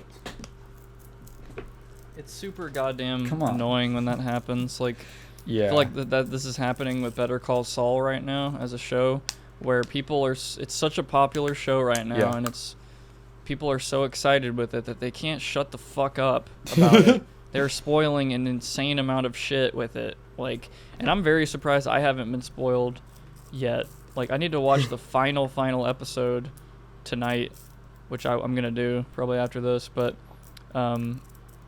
yeah, if you want to watch Breaking Bad or Better Call Saul, you better just hope that you don't like get spoiled or anything, because there's like so much shit about it. Which I'm not against the memes and shit, but there are some memes that are literally just, hey guys, haha, and then the exact spoiler heavy thing, and it's like, oh, cool, Yeah. that was so funny, dickhead.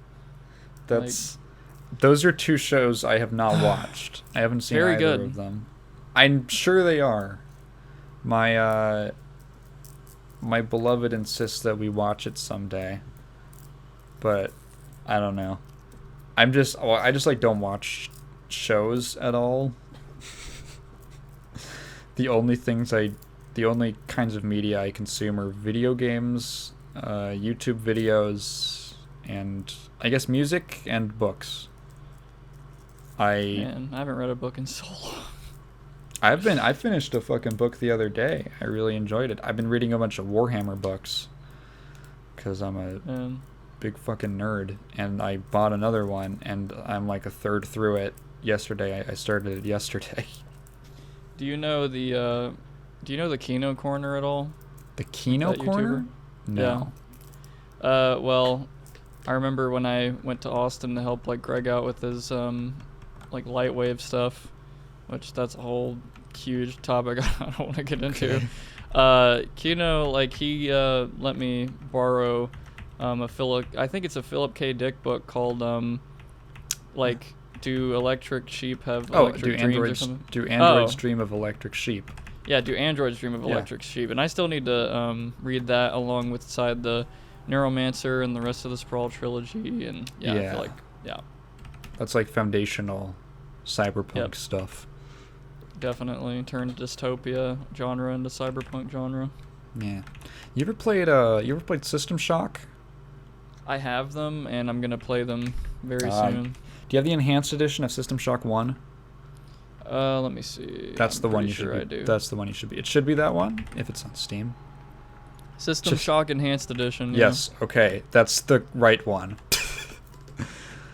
I really love System Shock.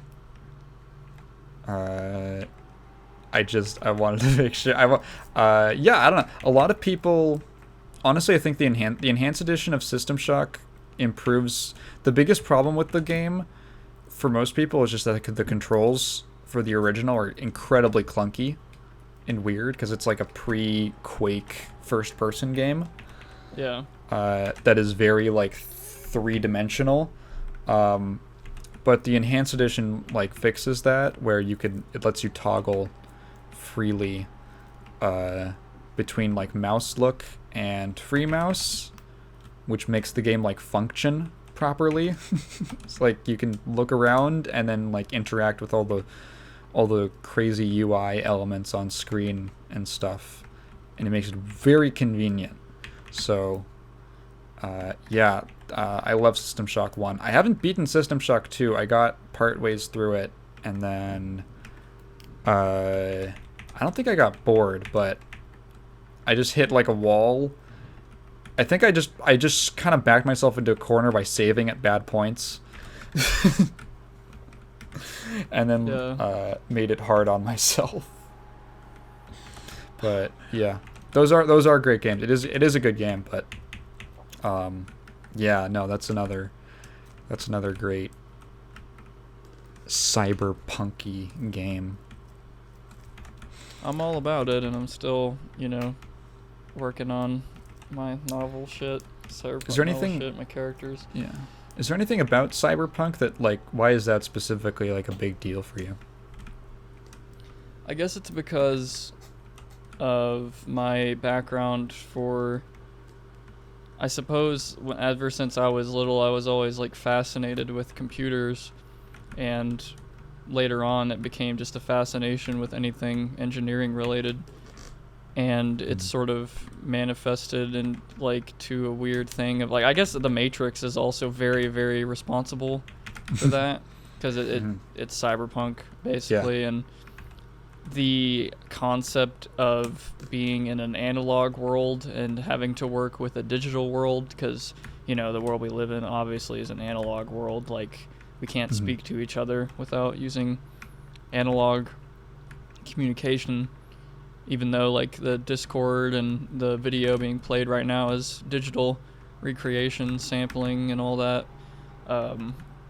Anyway, all those things, it sort of just has manifested into like, I really like cyberpunk stories. Dystopia is also very responsible for that too, because when I first picked it up, the idea of cyberspace is just incredible to me, which some people would laugh and be like, yeah, that's just the internet, you doofus. And I'm like, I get it, but representing not only like, instead of 2D pages and shit in 3D games, what if you were like in the internet, like Johnny Mnemonic style, like when that one scene, like he's literally shooting through the internet at the speed of light, and like fucking like he sees like all these different like old school cyberpunk, what they do is like all these shapes and shit and like fast flying things, like the information highway, it's as fast as it can possibly be, speed of light and all that. Like just I guess the engineering aspect and the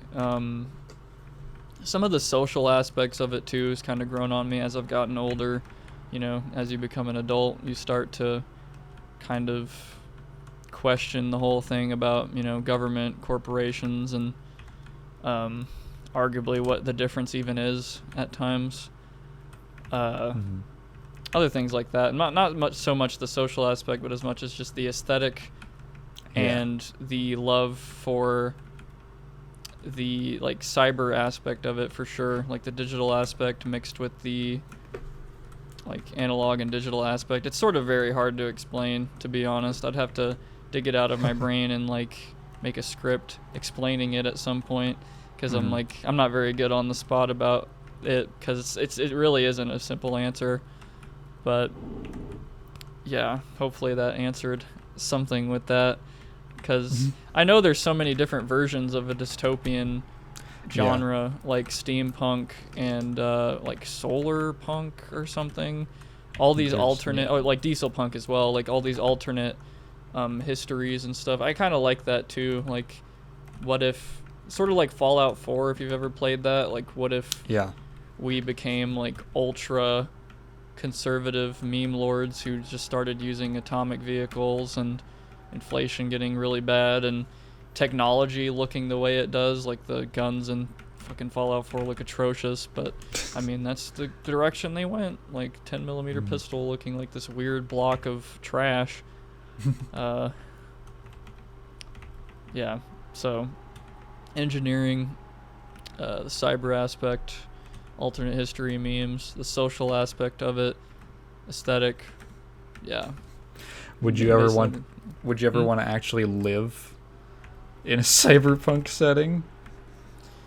Probably not. Like, I definitely fascinate myself with like augmentation of like the brain, the body, cyberspace, and all like the consequences and all the great things about it and all the negative things about it. But of course, like, I don't think anybody would want to live in like a dystopian world. Like, I mean, you can make the argument like we live in a society, we're in a dystopia, but as far as the universe that I'm gonna delve with in my novel, like, I'm gonna basically get into the social aspects of like, the rich people and like how much it's a paradise for them, and versus how much of a fucking hell it could be for some, and like the diminishing middle class and the lower class, and the everyday lives they have to go through and all that. But yeah. Okay, I wanted to check because some people are like, I like this media, I want to live there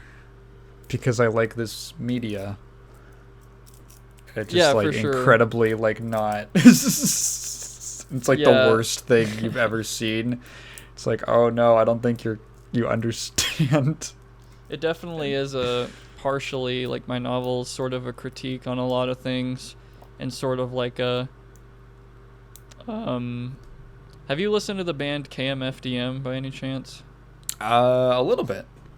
Okay, because they have a song on their Symbols album called Waste, and basically the whole song, it's like a club banger song, it sounds awesome, but it's sort of a critique on modern humanity, I guess, and how we are very wasteful on everything. Yeah. And by the time we realize how fucking bad it is, it's going to be like too late.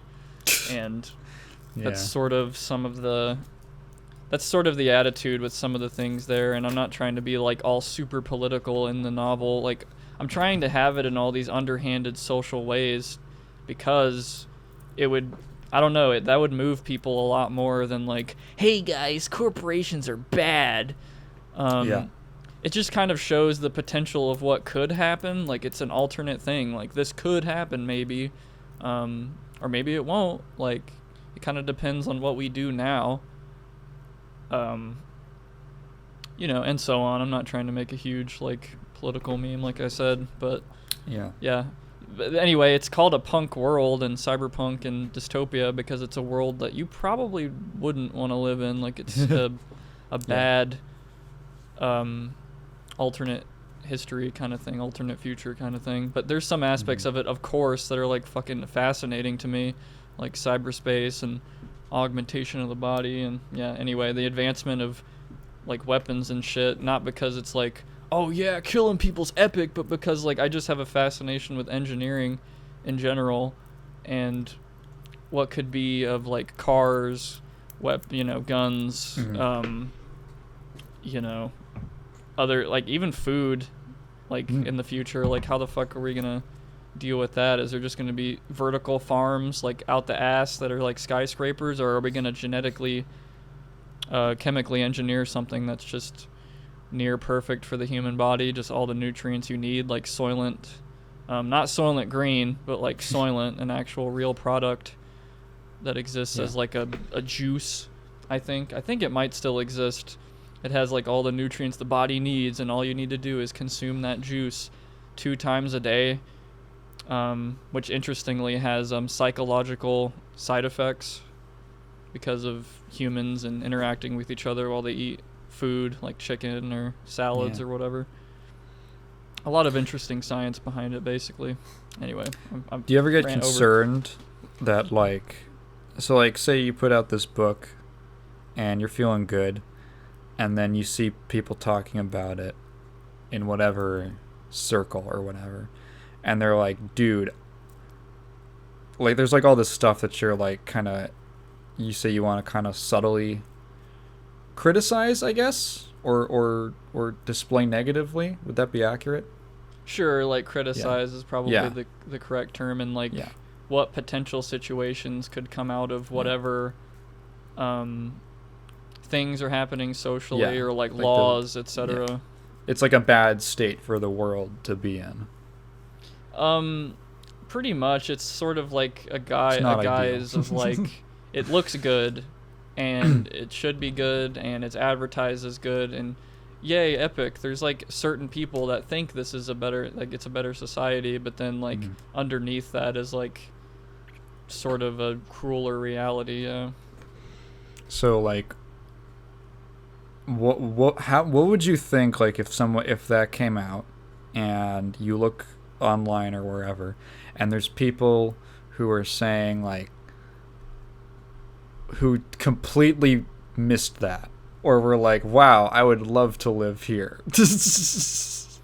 What if someone, how would you feel about that?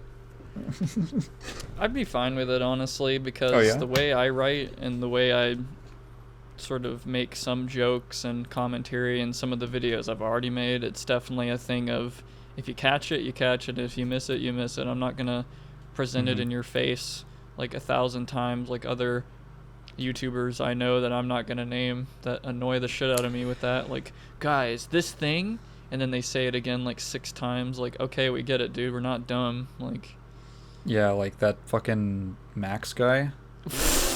Like, no. Dude, I get it. Dude, I get it. Like, fucking okay, pedophiles are bad. Is bad. Okay, dude, can you stop fucking soapboxing to me? Yeah, like, dude, we know. Like, what are you gonna fucking come at me with, like a petition to make it illegal or something? Jesus. Yeah, but I don't mean him, but more so like. I'm joking. Yeah. I have like people I basically have contact with in mind who are YouTubers, but I'm not gonna say who they are. 'Cause I don't. Of course, it's a thing about like, it's not Ryan or Max. It's not anybody who's like really close, but it's a thing about creative differences for sure. Like, oh yeah, they're good friends and everything, cool acquaintances, but I don't like the way they write. You know, just, it's not a complaint or like a insult. It's just purely an opinion, like a preference. It's less like someone missing it and more someone taking like the complete opposite message from it. Oh yeah, that's bound to happen. Like, would that bother you? That wouldn't really bother me. It sort of. It'd kind of make me laugh and sort of be like, I'd know that it's inevitable because that's just like the nature of people and stuff, and it would kind of reinforce a point because it's supposed to look good. It's supposed to like seem like it's a completely good society, nothing's wrong, whatever, and you know, if there's some people that buy into that, well, that's the reality. That will literally happen. Like, you are the example, basically. And there's more extreme versions of that, I know. Like, for example, there's a band called Typo Negative. They're like a doom metal band from late 90s, early 2000s. They made a song, like, in German or something a long time ago. And I think it was like very punkish, like punk metal type shit. I haven't actually listened to the song myself, but anyway, some people after they made that song assumed they were like neo-Nazis. Oh, yeah. Very right wing. And so to, combat that, they made a song called in their next album, "Kill All the White People." And it was in a punk rock fashion. Yeah, it was in a punk rock fashion that neo-Nazis would love to play in, but except their whole message was something that neo-Nazis would never say. That's so funny. Yeah, that's and really good. They like chant, and they're all like militant and shit. And they're sort of basically, they're making fun of the neo-Nazis, the people who are calling them neo-Nazis, and like, so. Yeah, that's funny. I remember there's a story about Kurt Cobain. Nirvana put out a song. It's called Lily or something like that. It was something like that. Lucy, something like that.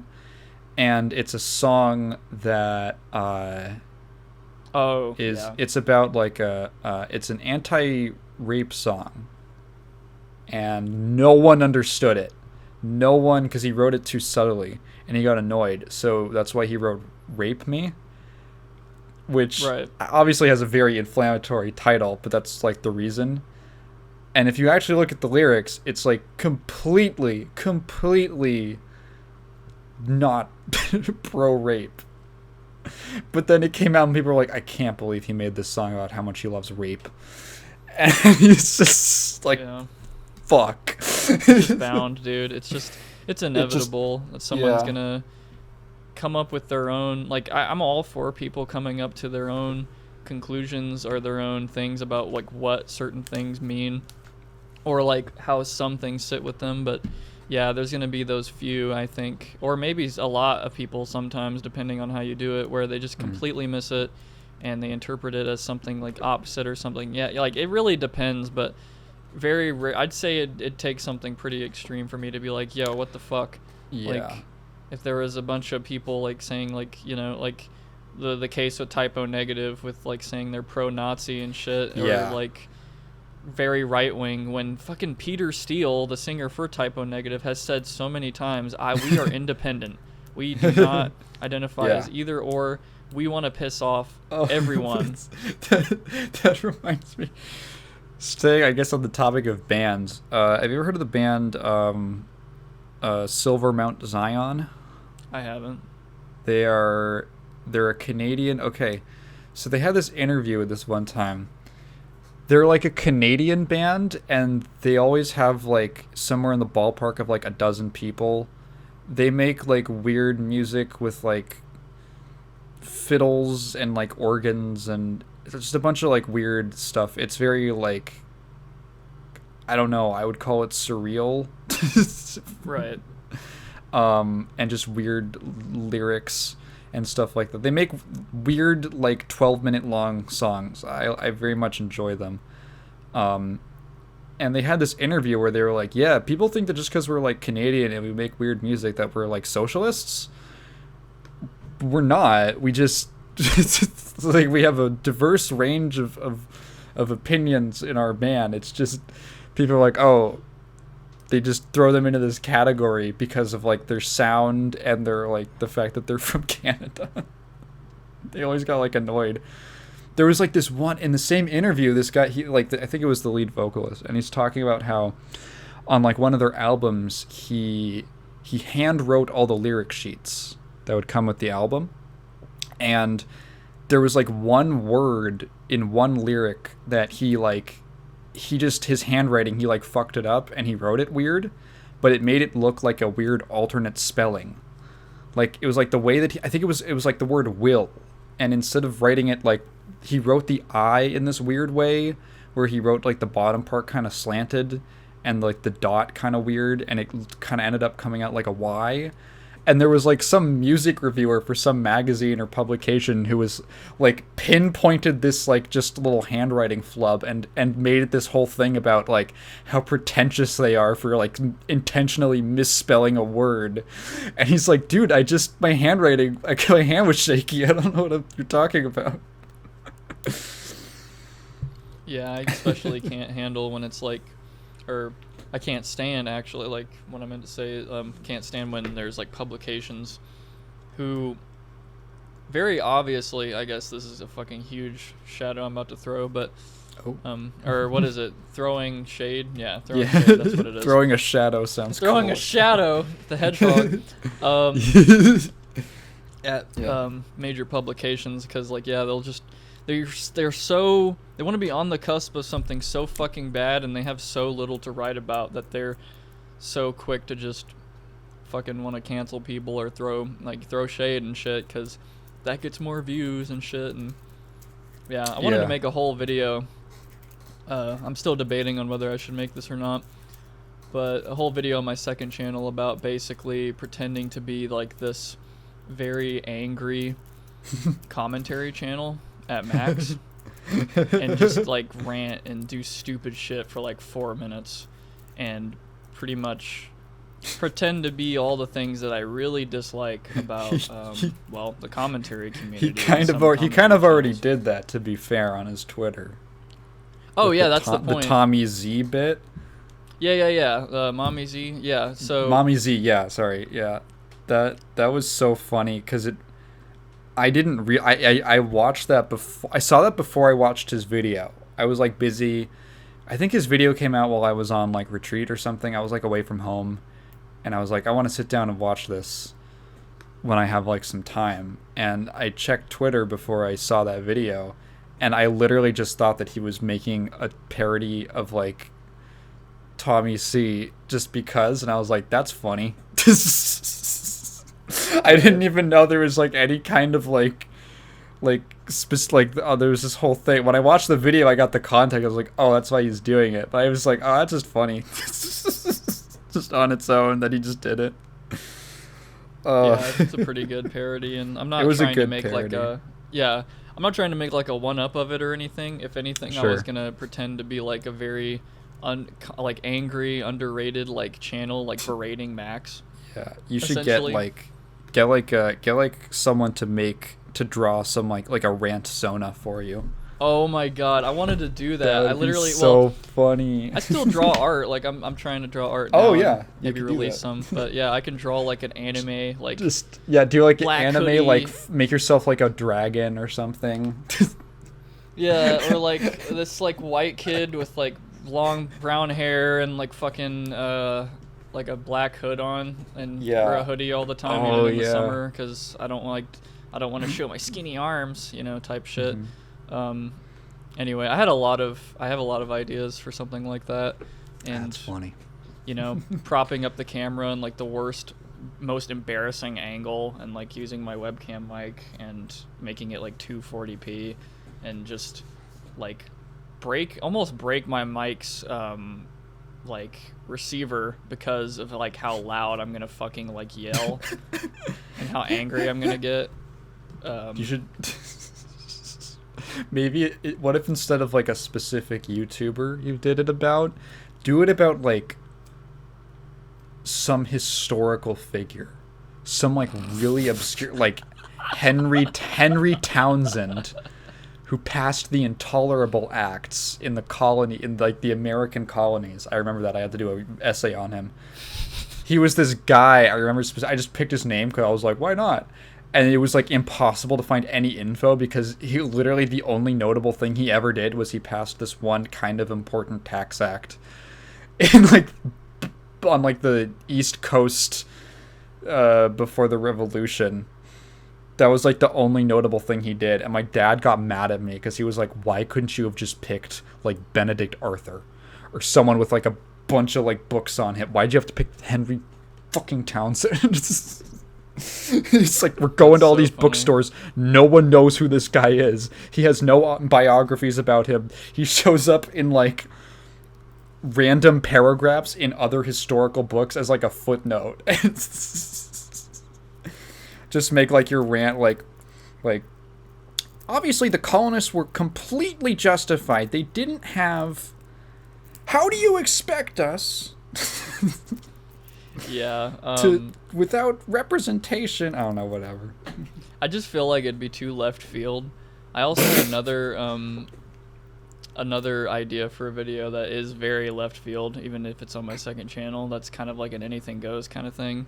I want to parody like everything. I don't really know why. I can't really explain it, but it's just so fun to pick apart a lot of things about something and then like do it better, but in like the weirdest stupid way ever. But I wanted to make a video about top 10 tips for new gun owners, and I wanted to basically give them the 10 worst fucking tips ever.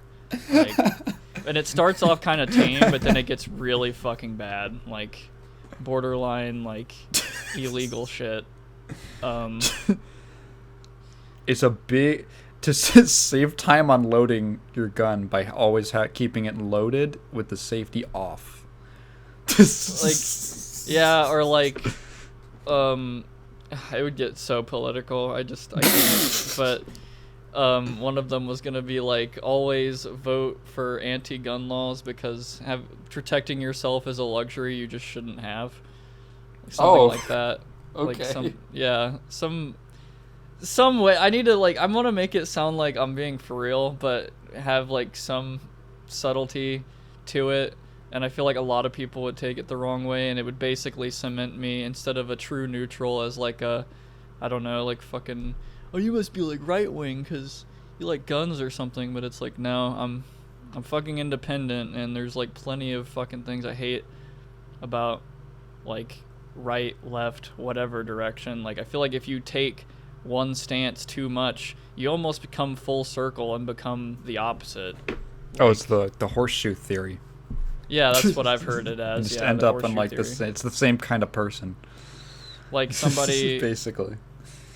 I don't know, like for example, in my opinion, like somebody who's very sensitive and doesn't want you to say like 1,000 words around them, and they claim that they're really liberal or something, but then when you think about it, it's like, wait, what did conservatives do in like the 60s? Like you couldn't say pregnant on TV? Yeah, because like, no, the exact fuck. There's all. I was thinking the exact same thing in the other way, with like really conservative people who make fun of people for being overly sensitive, but like they see like one gay person and they lose their fucking shit on like they're like, you're gonna fuck my kids, you're gonna fuck my kids, you're gonna fuck my kids, and it's like, what are you talking about? Yeah, you just lose their goddamn mind. That's so good. It exists in both ways for sure. Yeah. It's been so bad recently because there was like a character in Guilty Gear who was already established. They haven't been in a game for a while, but they came back, and in this most recent game they came out as a woman, like a transgender woman in their story. And like if you actually like read through the lore and everything, it makes a lot of sense, like how they came to that, like how the character got there. But oh my god, the developer put out a statement yesterday saying there's people sending out fake emails impersonating the developer, supposedly saying that the character is not actually a woman. Like, it's fucking wild. The extent that like they're so the nerve that it hit. And it's like the most like the character itself is not like, she's not like crazy at all. Like it isn't this like incredibly militant free, like there's no political, it's like a very personal story that the character goes through where there's no like, Guilty Gear is so like divorced from real world politics in so many ways that like it's the most harmless representation you could have. But there's all this like, it's a femboy genocide. Yeah, like it's so it's so crazy. Yeah, that shit is so funny. Oh my god. And then like I look at, because you look at the people they like criticize on like either side, and it's like, you guys do like the same thing just over different issues. Like, freaking yeah. I mean, you had the example of like, you can't say this word, you can't say that word, or something, or you can't bring this up. It's like that's kind of, I don't know, like, isn't that what the I don't know. Yeah. Yeah, it's also just the thing of not only is it like horseshoe meme whatever, but it's also Mhm. like I feel like everything in moderation is like an incredible postulate in just about like Sure. everything. Like even when Yeah. it comes to, of course, politics, because like you go far enough either direction, and now you're becoming like a fucking like a jarhead, but except for being in the army, you're now in this like sect of people who would like, I don't know, like fucking kill someone over Oh something yeah. like Like that weirdo is shit. not as black and white as you think it is, you know, or left and right and whatever. Like it's a like anybody who basically claims that like all left or all right is the good way, or like my way is the only way and all that shit are probably like lying, or like they're very, I guess, delusional with it or something. Like there's so much nuance with so like a lot of shit in like Mhm. politics and so many other things. Like it's such a general statement, but anyway, I'm not trying to soapbox. It's just, Oh bro, sure. people are fucking so sure of themselves and so sure of how everything should be, I guess, for others. I always, I saw this. I'll see this take sometimes of people who criticize, like, they don't like South Park because South Park is like centrist, and they're like, you can't What? just say both sides are bad. You can't just say both sides are bad, when really that's not like the point. South Park is less like centrist as it is just anti-extremist. Like, the parody is people who like, the point, it's not really arguing for any particular side really. It's that people who like take themselves too seriously, or their opinions too seriously, or they're way too into a specific like ideology, are like silly and dumb, and they should be mocked. Yeah. And that's like what it is. But I think people are really into like, everything has to make a statement about something. It has to like take a side. It has to take, it can't just like criticize a certain like extreme of something. It has to like take a side. It has to be placed somewhere on the spectrum. Yeah. Also, just the whole misconception about centrism being like some weird like, oh, any it's a mix of multiple things, or like, oh, can't we meet in the middle, which is not what centrism is. It's just that like, you're not beholden to a specific idea. I feel like most people are probably centrists in to some capacity, like they hold certain views that are more left and views that are a little more right, just in like different capacities. But the fact that you're open to it at all is like kind of a centrist thing. Like, it's, I don't know, I get Yeah. annoyed with that. It's definitely like a thing in my novel, like, because it is gonna have like commentary and shit, social, political, whatever. But a thing I'm gonna work really hard to establish in the novel and in the story, whatever, is like, it's not very clear. It's not black and white. Who is the bad guy? Who's the good guy? Who's correct? Who is wrong? It definitely depends on the viewer's like opinions as to like who could potentially be like evil, or like more evil, more good, etc.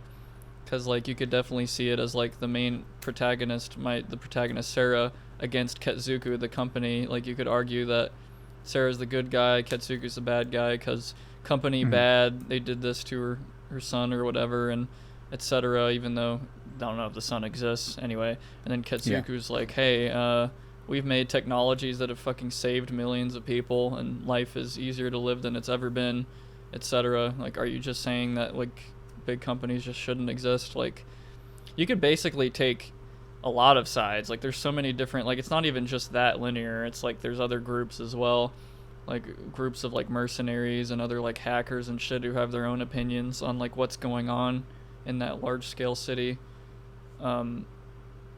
And yeah, it's by design pretty much, because life isn't as simple as like that's evil, that's good, so much fucking nuance and shit. And yeah, I don't even like to call myself like centrist or whatever, in the middle, because Sure. I just think the whole, like, in my opinion, like the system is very outdated and is almost designed, whether intentionally or not, to like divide people, which is, an opinion in itself. Like, are you saying anarchy? Are you an anarchist? Like, no, fucking obviously. Like, we sort of need rules and, law to a certain extent, and otherwise it'd be fucking like people just killing each other left and right, like, or supposedly, right? Like, because we think that, big government is the only way we could all stop killing each other, which I think is not true. Like, I feel like there's good people out there who do good for their community, themselves, their family, whatever, on a smaller scale, without believing in government or even believing in God or like heaven after what they've done. They just are good people because they're good people. But I'm not very religious either. That's why I say that last one. Like, people who don't believe in a God but still are like, you know what, I'm still going to live a good life. I got one shot.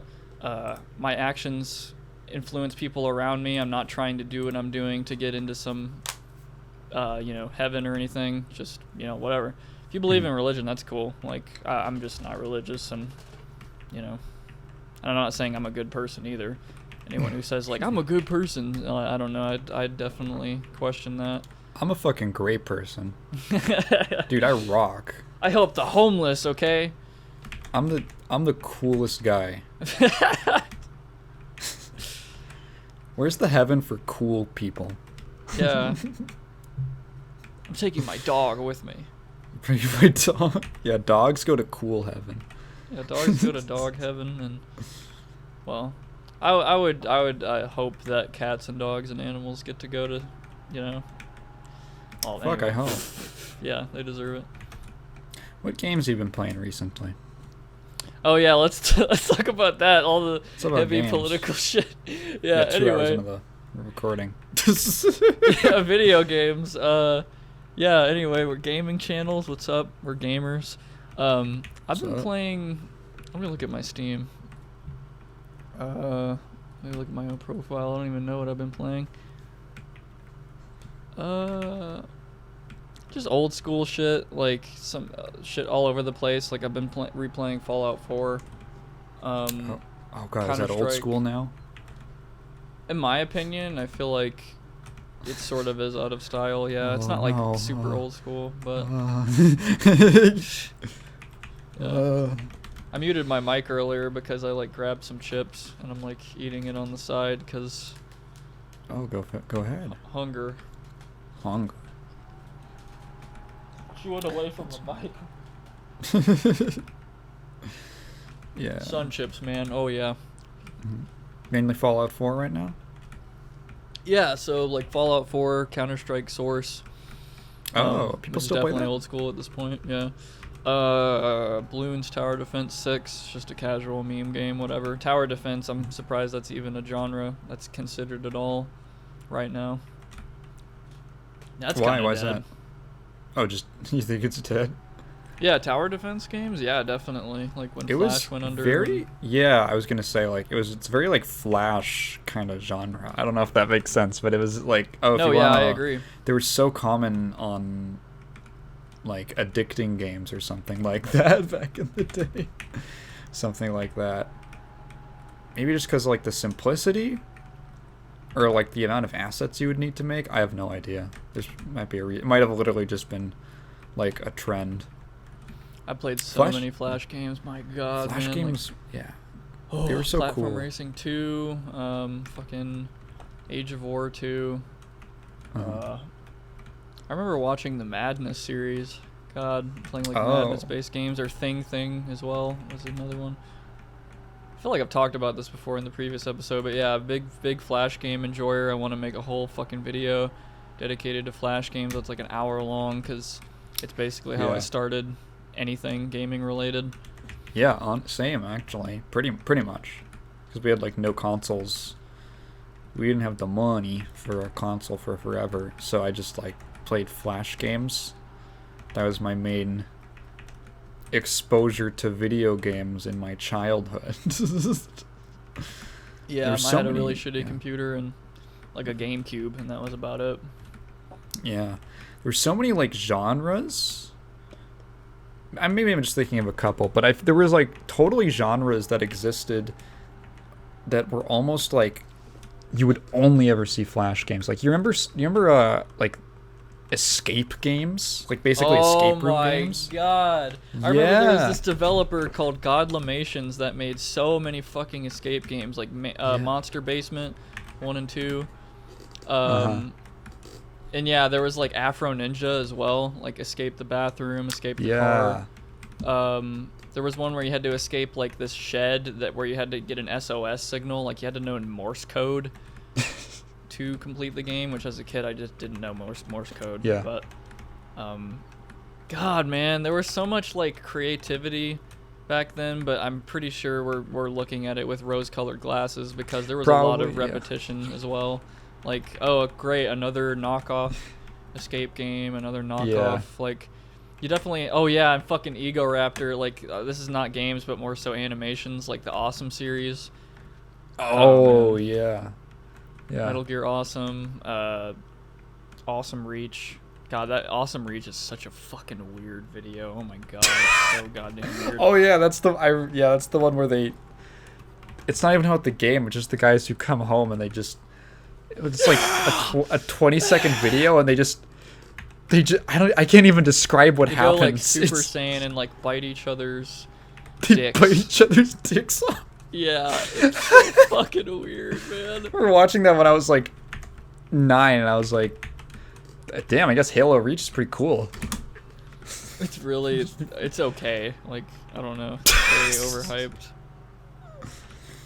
Yeah. Oh man, yeah. What a weird. I feel like has enough time passed for those things to be nostalgic? I guess so. Oh yeah, 2007, 8, 9 animations, Yeah. underground stuff. Yeah, definitely. And like Congregate and like Armor Games and like so many other websites. Armor games. And Cool Math. Oh man, classic. I was never a cool math kid, actually. That's I what was, we were on all the time in yeah. school when the computer lab teacher wasn't looking. We were on Cool Math for sure. What did we play? I'm trying to remember. Oh yeah, Diablo 2. I played a lot of that too recently. Diablo 2? Yep. Don't Was like that- Diablo 3 or Immortal. And I play Oh, Resurrected. just the game. Okay. I was like, was there a Flash Diablo 2? No, I was there's trying to no- like. I doubt it. No, sorry, I got off track, but that's another game Yeah. I've been playing a lot. I haven't really been gaming like too much. It's been more so like drawing and like I recently came back from a trip and recovered from getting COVID again, and Oh. because I have certain family members who are just like like anti-vax and all that shit. So when they get it, I get it, even though Oh god. I'm vaccinated. So that's pretty cool to deal with. Anyway. Alright. How are you liking Fallout 4? Because I know people hate that game. You know what, man? Like, people hate on it, but I feel like deep down, maybe some of them enjoy it. Like, it definitely has its moments for me. Like, you got your new gun, and you got like this cool legendary thing, and you discovered this new place, and you kind of feel like a badass, like surviving out in the middle of fucking wasteland. And yeah, it could have been a much better game, and Yeah. with mods it's like infinitely better. But like the vanilla game, I feel like it holds up for me for quite a few hours up until like I guess the like the charisma of the game wears off, which for me is about like 12 hours of a new character or something. And then I'm like, yeah, I mean, okay, I've done this a lot, and I do the same build most of the time, like 10 intelligence, Yeah. 10 charisma, 4 perception, and I don't use VATS. Yeah. I don't really Yeah, experiment. It's the only Fallout game I've played, and I own New Vegas. I recently picked it up for super cheap on like a Steam sale, was like, Yeah, it I was saw like, it was on sale. yeah. So is And, Fallout 3, but it doesn't work on Windows 10 without a mod. Anyway, sorry, go on. you're kind of cutting out on my end. Oh shit! See that? I was Repeat saying again. that Fallout 3 was also on sale in that same sale. I know what you're talking about, and it doesn't run on okay. Windows 10 without a mod. Oh, weird. Yeah. So, how many of the Fallout games have you played then? One. Eh, Sync. Wait, fuck! Okay. You said on one. Okay. Fuck. Whatever. I'll figure it out. It'll be obvious. Okay. Okay. Fuck. Okay. We're back. Sorry, we're having our second restart of the podcast, but my internet went a little funny. So Prox, now I can hear you clearly. What are the other Fallout games you've played? To get back to Fallout. Yeah, so the only Fallout games I've played is 1 and just a little bit of 1. I like jokingly spedrun that game as a meme, but then like most of 4. Like I haven't done any ending. I know I've been on the last mission multiple times, but I just don't do it. Okay, so you think your opinion would change if you'd played the other ones of how much you like 4? I mean, maybe not. I'd have to definitely play the other ones. Like I said earlier, that Fallout 3 doesn't even work on Windows 10. Like you have to mod it to fucking get it to work, so that doesn't sound silly. good. And Fallout New Vegas I've heard is buggy without mods. Oh, well, yeah.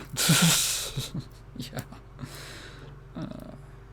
Which yeah, it doesn't age well for me already, but I mean, like I've heard very good things about Fallout New Vegas. Like the story and the gameplay is like a lot better. Yeah, it's I don't know them well enough to know. Again, I played maybe 10 hours of 4, and then I just got kind of bored, just because I don't know. It's not like a style that super clicks with me. But maybe I'm willing to be like, well, maybe I just haven't played one that I liked. Yeah. Like maybe I just haven't played the one that made me like I didn't like JRPGs because I played Pokemon. And then I played Final Fantasy 6 and I was like, "Oh, it's kind of good actually. I actually like this." Yeah, I've only ever played the only Final Fantasy game I've played is 4, which is like a very unremarkable one. Oh. 4 is interesting. It had like the most ambitious story at the time, and then it kind of it's good. I like 4. 4 is very popular in Japan, surprisingly. Oh. Yeah, no, I think the best one, I personally, I think the one with the best plot and like characters throughout is 6. I think that game like rules from start to finish, but yeah, the part of that's like why I ended up liking the genre and getting more into it, because I was like, oh, I just like games that do this. And then it was funny because I realized like, oh, instead of how do I describe this? I didn't like Pokemon because of like this or that reason, and then I realized later that Shin Megami Tensei is just like Pokemon if it was made to appeal to me. It's like the exact same idea of like capturing and collecting these crazy monsters and like using them in your team, but also like the combat's really challenging and the story is really interesting. Right. I've I'm never like, heard oh, of this it. is. Oh yeah, it's well, you know Persona. Loosely, yeah. Yeah, Persona is a spin-off of Shin Megami Tensei. Oh, okay. So it's like kind of similar. Persona's like the much friendlier SMT. Persona's like, oh, you're in charming Japanese high school, and it's very like anime, whatever that's supposed to mean. But it's very like friendly, and like it gets like there's dark stuff and all that, but like it's a much more accessible game to more people. SMT is like every single game is about the world is currently ending, like it is currently like in apocalypse, and you're like your party members are like demons that you make pacts with, and you like evolve and fuse them, and it's all about like mankind's folly. And it's the combat is also like super brutal because it basically has a whole system. The way it works is there's all these like it's like a very fleshed out or like a very more complex like rock paper scissors system where different attacks have either different like elements or attack types, and if you hit an enemy with like something they're weak to, you get like another action on your turn. And so if you just like stack your team right for the encounter, you can just like hit weaknesses every single time and just steamroll through, like literally not even give the opponent like a chance to have a turn, just steamroll them the entire time. But it also works in reverse. So like if an enemy hits one of your weak points, you could just lose in like one turn. Like it's not even close. It's like super brutal. Yeah. Yeah. It's but I really enjoyed it. I enjoyed it for that reason because it felt like individual battles were a lot more meaningful because it was so close and savage. So like as opposed to like a lot of JRPGs end up being like just most of the battles are just kind of throwaway. There's just like a thing that you're doing while you're going through the story. Yeah. And that aren't bosses. It definitely gets annoying in JRPGs for me. Like Final Fantasy IV, the battles are okay up until like 70% of the way through the game, and I'm like, holy fuck, there are so many encounters. Like, holy shit. Did you play the 16-bit one or the DS like 3D remake? The first one I played was the GBA one. Oh, okay. And yeah. I've also played the original on like I think it was a PlayStation emulator, but yeah. Yeah. So the DS remake is weird because the original FF4 is like excuse me. Bless you. Jesus. The original like Super Nintendo version, which is like the one that's on the PlayStation and GBA and all that. That one is fairly easy compared to some of the other games in the series. The remake on DS that's 3D is unreasonably hard. It's like it's so difficult. Like you never get basically the way that I quantify what makes a JRPG harder or easier is at how early in the game do you get a chance to just grind out a bunch of levels freely with like no downsides or anything. Like 6 for being like 6 is like honestly pretty easy. And one of the reasons for that is that like really early on in the game, like in the first 2 hours, there's like a cave where you can just like grind levels, and you're almost with like if you do like use a certain character's ability, you're basically guaranteed to like get a potion every single battle. And there's like a spring that completely heals and replenishes all your party's resources. So you just do that for like 30 minutes and then you're like over leveled for like the first half of the game. And it makes the rest of it way easier. 4 never gives you anything. The remake never gives you anything like that. It's like the first town, instantly you walk out, you have like 2 characters. There's like an encounter with like every enemy you like group you encounter is like 6 enemies, and all of them do like half your health. It's like ridiculous. It's like it never gives you a chance to breathe, and like healing at the inns costs money, but you don't have any money because you can't like win any of the fights. And it's oh my god, it was so difficult. I think I got like 60% of the way through it, and then I was like, this is too fucking much. Yeah, I have to give the up. enhanced. Like I think I played the GBA like remake or something. Yeah, it's a better experience probably overall. I remember it being like decently hard. Like even in the first cave, it's like you have a very good chance of dying, and like in order to kill those like 6 enemies that are like sort of weak but take time to fucking hit or whatever, you have to use like dark, which like eats your health, which can like fucking Yeah, Cecil, Meme Lord, use Dark and all that, and yeah. So really the only big JRPGs I've played is like I guess Final Fantasy IV and old school Pokemon, like Generation 1, 2, yeah. and 3 only. Like I've not played past Fire Red and Leaf Green. And I've just always refused to because like I just liked the simplicity of the old games so much. I've fucking God, I know it like the back of my hand now. Like Fire Red, Leaf Green, Sapphire, Ruby. Like, yeah, I think Fire Red and Leaf Green is probably like my favorite Pokemon games personally.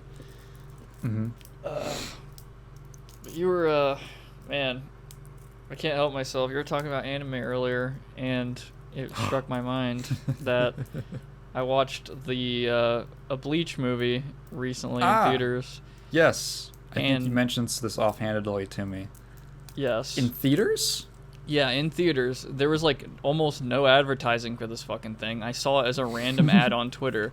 The new I just saw a new Bleach movie, and I'm like, there's a new Bleach movie? And I realized that no, it's just an enhanced, like, sort of remaster of the 2010 movie, the Bleach the Hellverse. Yeah, the fourth movie. Right. And I went to see it, and it was, like, not really cheap. It was, like, $15, $16 or something. In, like, a basic-ass theater, like, no reclining chairs or anything. And they gave me a free 1,000-Year Blood War lanyard for some reason. So I guess that's cool. But anyway, the movie starts. I'm like one of 10 people in there. Like nobody went to see this thing. Yeah. Because the advertising was so fucking minimal, and I feel like Bleach is definitely not like oh yeah, we're adding it to Fortnite thing because all the kids will like it. It's more so like a mid 20-year-old meme because it was it's popular like back people then. who remember it. Yeah, pretty the nostalgia much. meme, and it's so funny because the movie confusingly starts off with an episode of Bleach, basically unedited. Oh, really? And yeah, it was episode I think 299, where this Hollow attacks Rukia or whatever, and is like, "You don't remember me? Haha, I'm the Shrieker Hollow, and I escaped from hell." And it's like, what the fuck? How? Like all these questions. And the theater lights actually didn't go off until halfway through this episode. It's like somebody was like, "Oh shit, we forgot to turn off the lights," and like the movie started? Oops. I didn't realize. Yeah, it felt really scuffed, and sitting there in a movie theater watching an episode of Bleach made me like fucking painfully realize how bad the pacing of Bleach actually is. And I was just sitting there like, why did I come see this? But then the actual movie started, and I was like, oh shit, okay, I'm actually into this now. Because the pacing of the movies at least that movie felt really good. Like, there was so much fighting. It was subtitled as well, so I got to hear the nice. Japanese voices for the first time, because I never watched subbed Bleach, and it was pretty, like, it's pretty dead on, like, with some of the characters, like, you can hear, like, in my opinion, some of them sound so fucking close to the English voice actors. Like, it's as if the English voice actors are either the same person or they matched that voice incredibly well. Like, for example, Rukia, in my opinion, is, like, decently close. Especially when I love Rukia's Japanese voice. Yeah. God, it's so... Orihime's way off, but yeah. And who else was really fucking close? There were some that were, like, dead opposite, like fucking Joshiro. I was just like, what the hell? He does not sound very carefree in this movie. Like, he sounds like a mean guy or something. Anyway, once the actual movie started, it was like, yes, all the fucking fights and shit, and it doesn't have, like, the fucking annoying pace of the show where it's, like, strike, 5 minutes of talking. Yeah, we've talked about that, but... God, it felt good. It was like, finally, I can, like, show this to a Dragon Ball Z fan and be like, look, this shit has fucking cool fights too, okay? Like, there's stuff to see that's, like, cool in this, but... Oh, yeah, wait, doesn't it open with, the bit where Ichigo is fighting Ulquiorra? Yes. Isn't that part? Yeah, where he goes the full hollow. And the remake of that fight is fucking awesome. Like, right, it yeah, is. it's remade. I've seen the clip of it. It looks God. fucking great. It is, dude. Oh my god. It literally sent me goosebumps. It was like, dude, this is like the best fucking Bleach thing I have seen. Like the most entertaining fight I've ever seen. Through 300 episodes, which is so depressing, but yeah. Like finally, it's not awkward to say I'm a fucking Bleach fan when I show them this. Look, it's cool. Look, it's.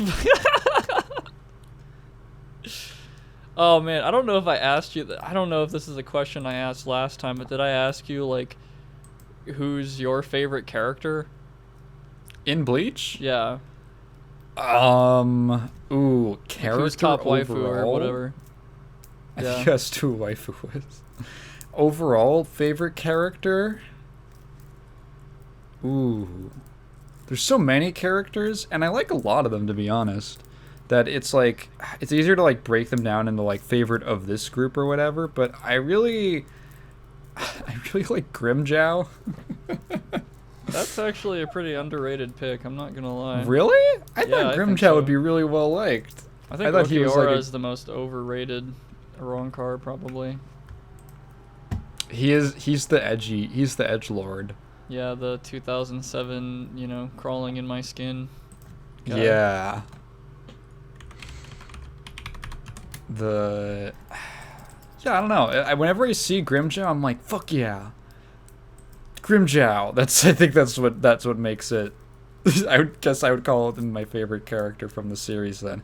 I just think he's fun. I like he comes back a little later, and I'm like so happy to see him. I'm like, it's great. He's back. He's still like a snide, cocky asshole. I love it. Yeah. Holy shit. Man, my favorite character, Yeah. it's man, it's kind of difficult, but I don't know why, but like in my opinion, of all the Bleach characters, the only one I can basically draw from memory because of how memorable she is Rukia, because of her meme-ass like meme drawings and like her hair is just fucking recognizable. It's such a weird hair. Yeah. And I don't know, all the memes that she gets into. But however, I fucking hate when like the series is just like, okay, we're gonna use her as like a hostage meme. You can totally tell because she's for some reason not shunpoing away from the attacks. Yeah. Like in fucking the Hellverse movie, like for some reason, it's almost as if she just was like, yeah, whatever, I'm just not gonna dodge this sketchy hollow.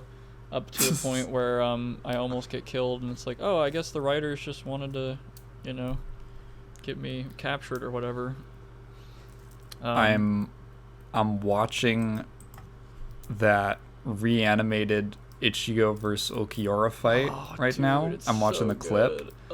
Dude, it's so good. Yeah, like fuck. It's so cool. Oh yeah. It's taking me back to middle school. Man.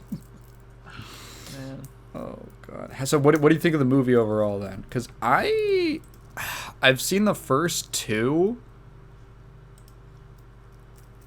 I don't know. All I know about Hellverse is just that it's about hell, which is like a good concept for a Bleach movie because they like mention it in like one chapter of the manga and like one episode of the anime, and then never again. They never mention hell again. Like he just dropped that idea, but it's like this thing that still exists. It's pretty funny because at the end of episode 299, it's like, we'll catch more details in the Bleach the Movie 4, and then I just imagine... plays? Yeah, it plays the movie, but I'm trying to imagine the opposite, where I'm like watching the episode, and I'm just like, okay, and then it moves on to 300, and it's nothing to do with hell. Like, I'm just like, wow, that was fucking stupid. But the fucking Taichi Kubo himself just is like, I'm fucking meme lord like that. Like, oh man, I think I want to explore this now, and then I'm done, and then explore this, and yeah. Anyway. Well, you know, like there's like a weird story behind that movie, cause like the way it was made. Are you familiar with like the weird how the script happened? No. So like, so I'm pretty sure none of the Bleach movies are canon, Ugh. What but the fuck? I think the first one might be sort of. I think I actually heard one time there's like two. There's like, because there's like a moment later on where in the manga where Ichigo mentions like, oh, he knows about this thing, but it's never been brought up in the manga before, but it was brought up in the first movie. So like maybe, oh, there's like these two chapters where the first movie could have potentially happened and been like canon. But like pretty sure like second movie, oh yeah, because second movie just gets like retconned straight up. Like it has details about like how Zanpakuto are created or something that just get completely retconned. Like that is not Whoa. what Kubo was imagining. Third movie, I don't know. Fourth movie was supposed to be different because they wanted to make a movie exploring like the hell thing, because I think Kubo said he wanted to make an arc of the manga about hell, but he never ended. He was looking at like the timeline and he was like, it would have just been, he couldn't find a place to fit it in and like actually make it as big of a deal as he would have wanted it to be. So what he ended up doing was, oh, we'll pull that for a movie, basically. So this guy from like the, I don't know, the producer or like the script writer, someone went and like had a very, very long sit down with Kubo, and Kubo had like all of these notes and ideas for how he would have wanted the like a hell arc to go, like what he would have wanted to do, and like how to adapt that into like a film. For like, apparently this was like there was like a multi-hour meeting that they had, and then the guy left, and then they made the script, and the script had like literally nothing that he suggested. Oh.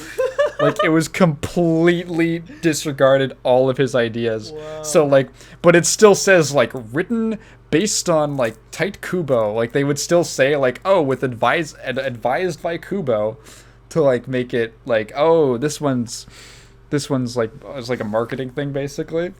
And yeah, so the canonicity, I guess is the word, of movie 4 is very up in the air. Like, does it actually count? And I guess we won't know, but until he ends up coming back and drawing that hell arc that he's been teasing he's gonna do, which I'm pretty sure has either like been loosely confirmed or hard confirmed. I can't remember, but yeah.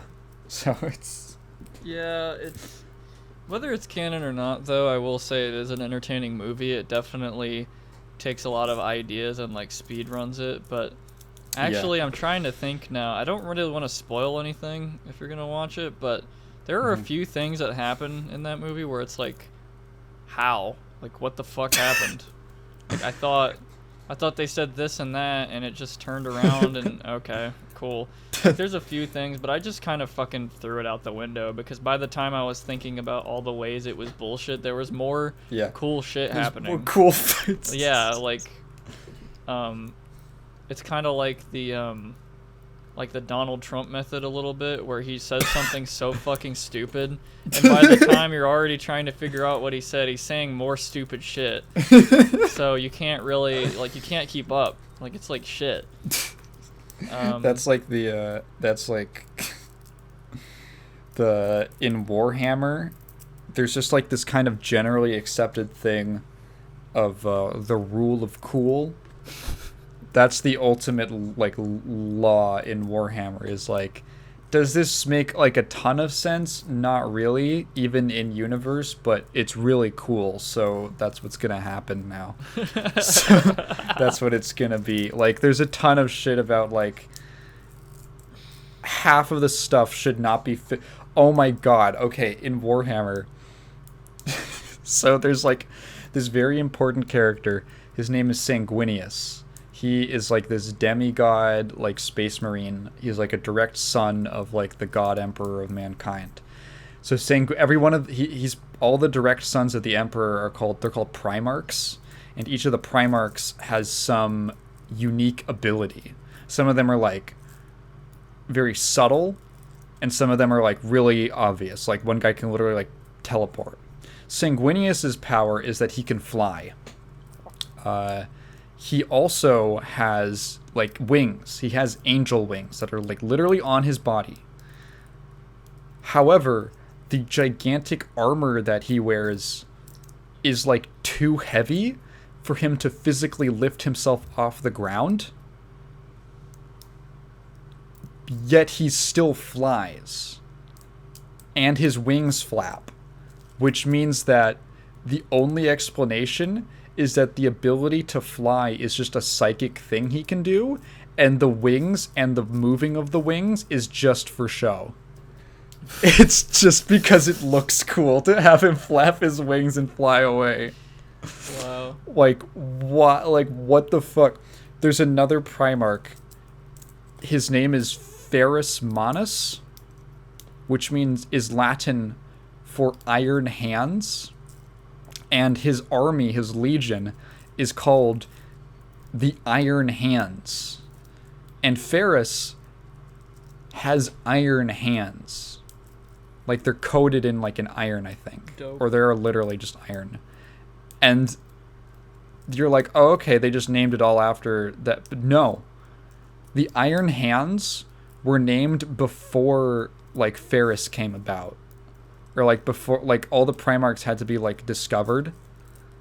And they had, like, Space Marine legions waiting for them.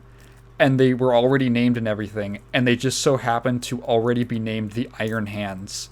And the Primarch they got assigned happened to be named Iron Hands.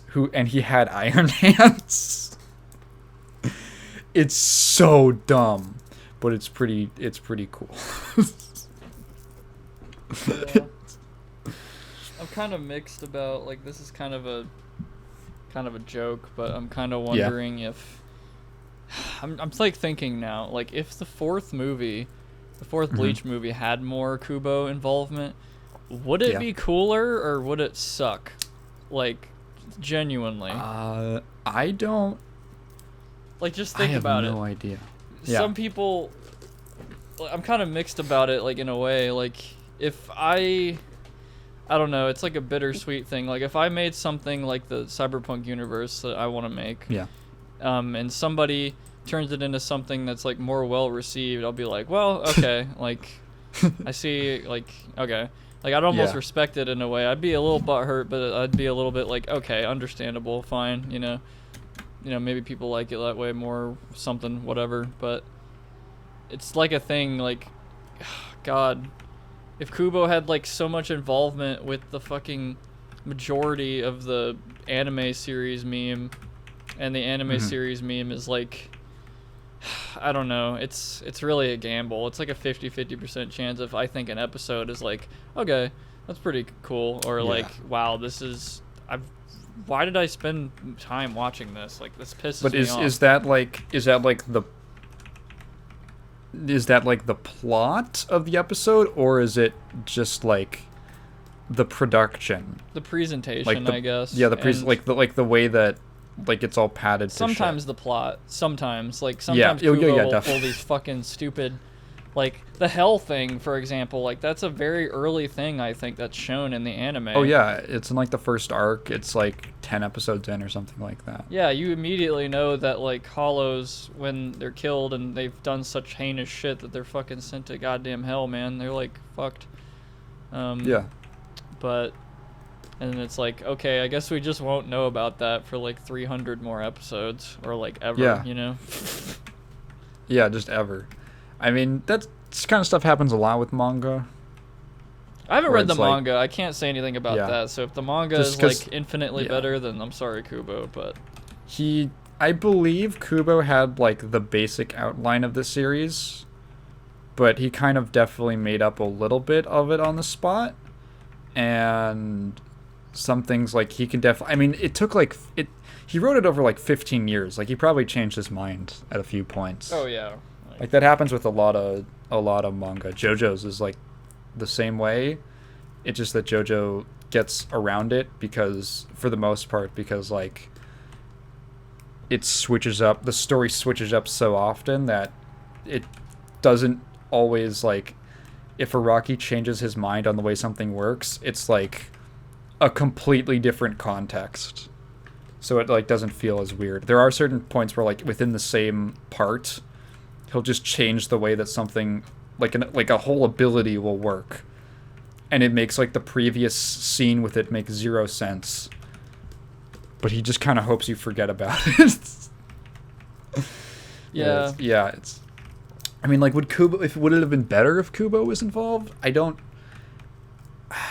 Yeah, it's sort of a huge theoretical, like, meme. I don't think there's really an answer, but I feel like it sort of has its pros and drawbacks and stuff, because I feel like some fan-made things, like, are just, God, sometimes they're, like, infinitely better than the original material, but then sometimes they could be, you know, a pitfall and stuff. And, like, with my friend that I've known for a long time, with our, like, Bleach homebrew universe thing of our characters, like, I feel like we have created stuff that's, like, cooler, like, and, like, kind of modified the canon a bit, because it's, like, you know, whatever. Like, how Zanpakuto are made, for example, like, it's, like, such a... From what I remember correctly, it's like one guy in the Soul Society is, like, responsible for creating Zanpakuto or something, and it's, like, set in stone. And I forget how all it goes, but we pretty much had our own version of it and other things. And, you know, I don't know, the Zanpakuto all have their own personality and transform like fucking Soul Eater characters, because we thought that's just cooler. Like, oh yeah, the Zanpakuto have personality and aren't just blades that do nothing up until some non-canon arc comes around or whatever. Yeah, and that, to be fair, that is a thing that Kubo starts working in. Oh. Like in the Blood War, he does kind of start implying that, like, about certain characters.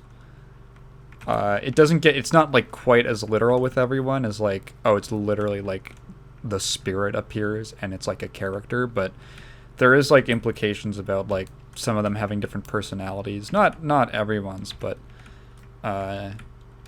it's hinted at.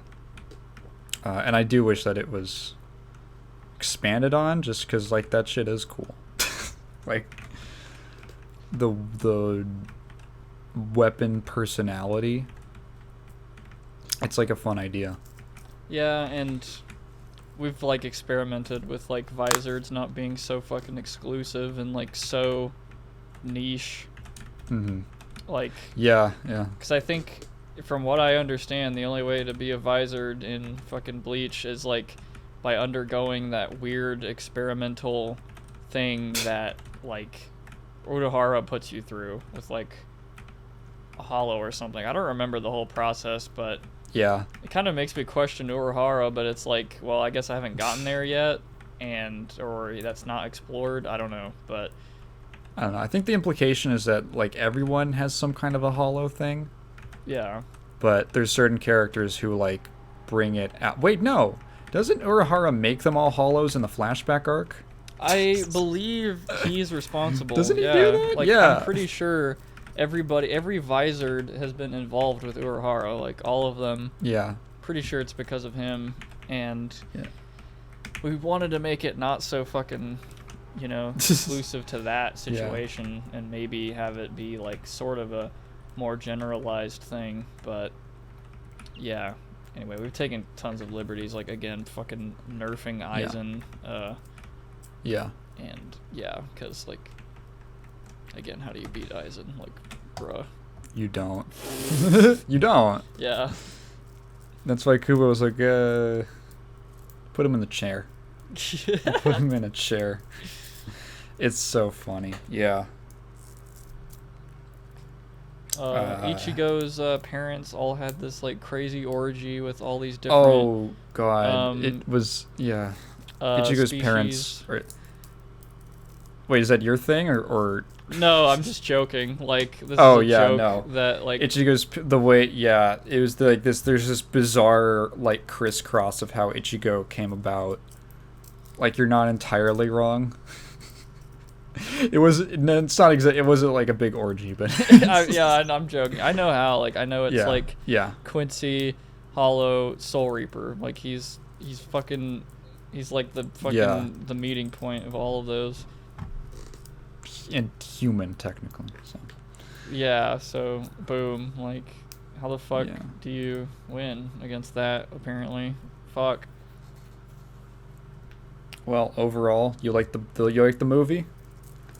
Oh yeah, that was the whole question. Yeah, I mean, it Yeah. was an How was the entertaining theater movie. experience?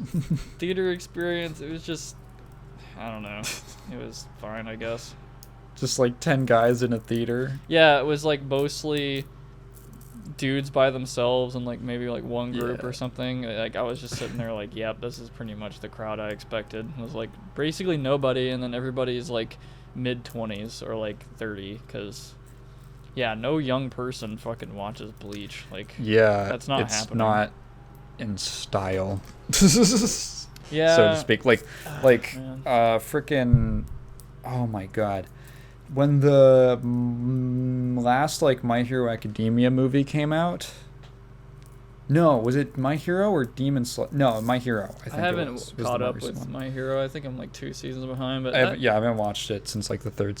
it's okay. It's like honestly, the third season. I'm like, But not a like huge when, fan. dude, so like, my girlfriend is the only reason I see movies anymore. So she like dragged me to the theater one time. Because there was like, oh, what did she want to see? I forgot what it was. But I think it was it Last Night in Soho? I don't. She'll remind me. She probably remembers. But she wanted to like go see some movie. And because we're two like 20-year-olds walking up to like the ticket guy, it's this like other also kind of youngish dude, and he sees us and he goes like, "Oh, My Hero," and we're like, "Fuck." No, we're going to see Last Night in Soho.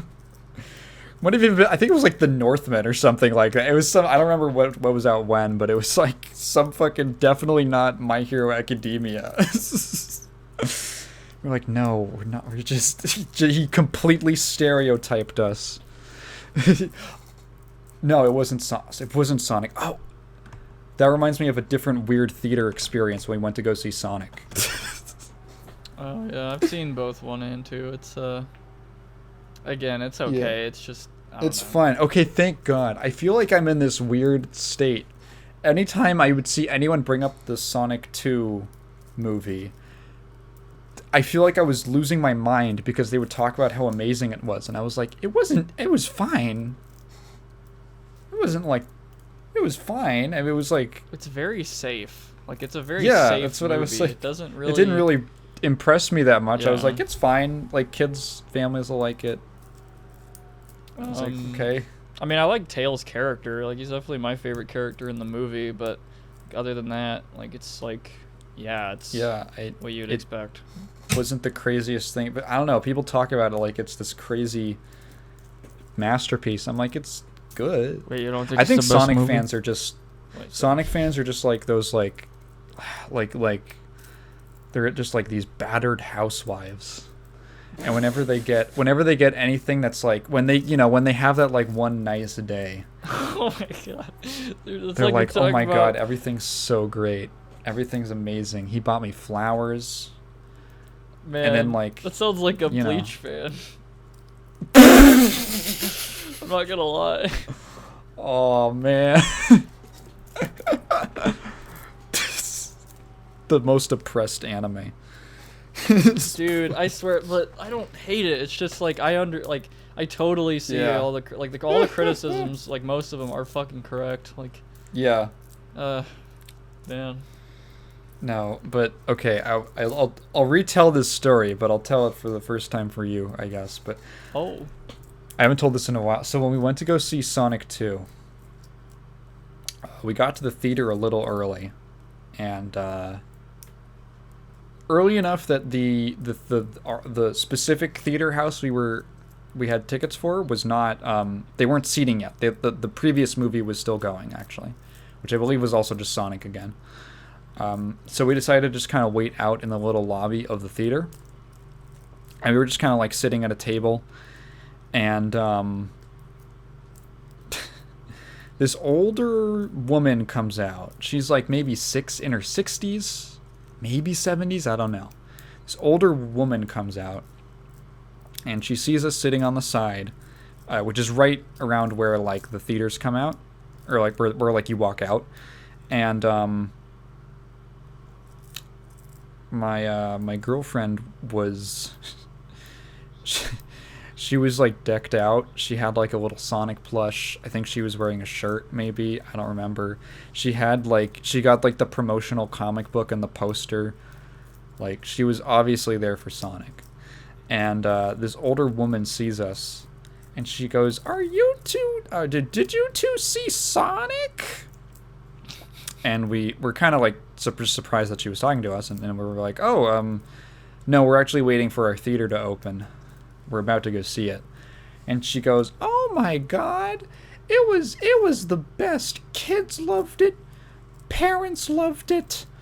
What the fuck? It was like, and we're just like, okay."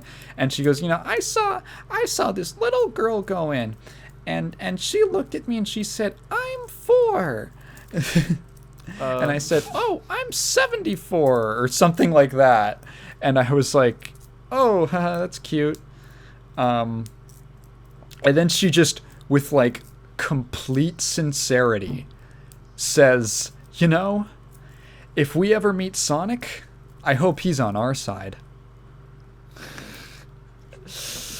And we like looked at her for a second, like, yeah, like super serious when she said this. And she goes, what the fuck did she say? She's like, "If you ever go to space, make sure to do a good job. You can't have done worse than we've done down here, what with Putin and all." And then she just walked away. They always turn it into politics, God. And it was like, we just kind of watched her leave, and then we looked at each other, and I was like, did that just happen? What the fuck just happened? What was this like, if we ever meet Sonic, I hope he's on our side? Like, it's like he's like he would be like a threat or something. It was so bizarre. Yeah. It was such a weird. Okay, all right, and that was probably more interesting than the whole of the movie to me. Was that exchange? Like, what a wow. Speaking of Sonic 2, yeah. I had a friend, I have a friend who works at a movie theater, and like Sonic 2 was showing, and she told me that she walked up in one of the theaters one day, and there were two people, like some chick and some dude, like fucking in the movie theater. Oh, wait, in Sonic 2 while it was playing. Yeah, just like up there and shit. She had to call her manager and shit. It was just like, whoa, what the fuck? With like people in the audience and everything? Probably, I guess. Like, what the fuck? Yeah, it's like, bro, what the fuck? Why? In like a fucking kids movie. Getting that Sonic 2 head. Oh yeah, like I was saying, like, were they furries? Like, were they just like turned on by the fucking movie or some shit? Like, fuck out of here. Yo, my guy's getting some tails, if you know what I'm talking about. Dude, holy shit. My dude's giving her that knuckles, if you know what I'm saying. Holy shit, he's getting the shadow. he's getting the shadow. Yeah, but yeah, that old woman story is pretty meme. Like, that's definitely the only one of the only older women, or like one of the only women I've like heard of that are like super like open about their age or whatever. So I remember when I was a kid, I asked my grandma, like, who's like now passed, all that, how old she was, and I didn't realize like that's not a thing you ask a woman, and she got upsetty, and my mom was like, "What the fuck?" And I'm just sitting there like, what? I'm so confused. Like, I literally didn't know. And that's when I learned, like, it's like a meme to not ask a woman how old she is. And yeah, life was never the same, I guess. You learned a valuable lesson that day. Yeah, I guess. And Wait for them to say it first. God, speaking of grandmothers, I remember. Were you telling me that story made me think of the whole thing recently, where my great grandma, I don't think she understands that like anime is like a thing that people don't watch it just because it's anime. People watch it because it's another, like, it's something like like you could compare it to like a cartoon or like a Netflix show. Like people don't just watch anime because it's anime, basically. Like, I'm not instantly a Naruto fan because I like Bleach. Like, I don't watch Naruto. I don't really give a shit about Naruto. But for some reason in her head, it's like, oh, yeah. Like, she asked me the other day, like, hey, you're collecting those, like, pop figurines, right? Because as a gift one day, I got, like, 4 Matrix pops because they're the Matrix. That's the only reason I gave a shit about them. And because it was a gift and all that. But my nan just assumes, because I have pop figurines, I just collect all of them, like all 1,000 of them. Oh, no, she's trying. I know, but... She's trying. I know, it's nice, but I'm just saying, like, they just... I don't know, old people, man. The future is now. The future's now, old man. Yeah, she's really nice. Love her. Yeah. I had a kind of similar thing. My grandparents went to Japan for a trip. Oh. And they were trying to like find anime merchandise for me. And I think they looked at everything that had like a female character and they were like, "Oh, that's for girls. He's a boy. So he wouldn't like that." And they just skipped over everything, and they ended up getting me Kuroko's Basketball, I think is the English name. Like the basketball anime. They got me like a wall scroll of it. And I was like, thanks? I've never watched this show because I've never watched like a sports anime. Same. But like, thank you. I ended up giving it to my friend who actually did like the show. That's so I got some use out of it there. But yeah, it was like, it's funny. I don't know. I'm trying to think. You ever gotten like a really mismatched gift? Oh yeah, my nan gave me a Naruto shirt once, and I'm just like, it's that thing again where it's just like, oh yeah, it's anime. He must like it, right? And probably the same thing, like where it's probably the implication that all the girl shit is for girls, and like yeah, and then but it's so funny because one day I bought oh man, this is a funny ass story, but I went to Hot Topic and I got like some shirts and shit because that's the fashion I like, I guess, is like Hot Topic, Spencer's, whatever, scene kid, whatever, call me whatever, lol. But I got like 2 shirts because I actually liked them, and I accidentally got them in the women's section. Like, well, I knew it was the women's section, but I thought like, okay, like this is the same size, right? But no, it's like women's sizes anyway. Yeah. So I got medium. It was a shirt with Gurr on it with like a shitload of tacos and stuff. No. Yeah, because you're going random. Yeah, it's not fucking random. I like Gurr and LOL random XD RAR. XD. I'm making fun of you. I love Invader Zim. Yeah, and a Hatsune Miku shirt because I was just like, fuck it, meme. Yeah. But both of them are sitting in my closet and they don't fit me. And that's so funny. I might send them to my mom. Like, she might actually be able to fit in them, but she's not gonna know what the fuck Hatsune Miku is. She knows Invader Zim though. She loves Invader Zim. So funny. Oh, that's cool. So, that's so funny. Like your mom walking around in a Hatsune Miku shirt. Yeah. I had that same problem because I own a couple things for women, mainly like. I have this trench coat. I don't know if you've ever seen a picture of it. I have this like goth trench coat that has like crosses all over it. Oh, Dante? Pardon? Oh, I was saying like you trying to be Dante from Devil May Cry or something? No, it's just people think it's like a cosplay thing. It's literally just a trench coat with like crosses all over it. I used to wear it to school and shit. I was super cool. Anyway, so it's like a women's item, and you have no idea how much of a headache it was because I ordered it online. You have no idea how much of a headache it was because it was originally from like a Japanese manufacturer or whatever, designer or whatever. So originally in like Japanese women's sizes, and then it was being sold. The specific place, the only place I could find it, was a seller. They were like this little gothic fashion boutique in Bulgaria. Oh. And they were really nice. They were very nice because when it came in, it was too small. At like the shoulders, which is like the real killer. Because I was like a 16-year-old, like 6 foot tall white guy. So like the sizing, the conversion was very difficult. I just picked, I'm like, XL maybe? Still too tight on me when it came in. And I was like, hey, it came in and it was too small. What's your return policy?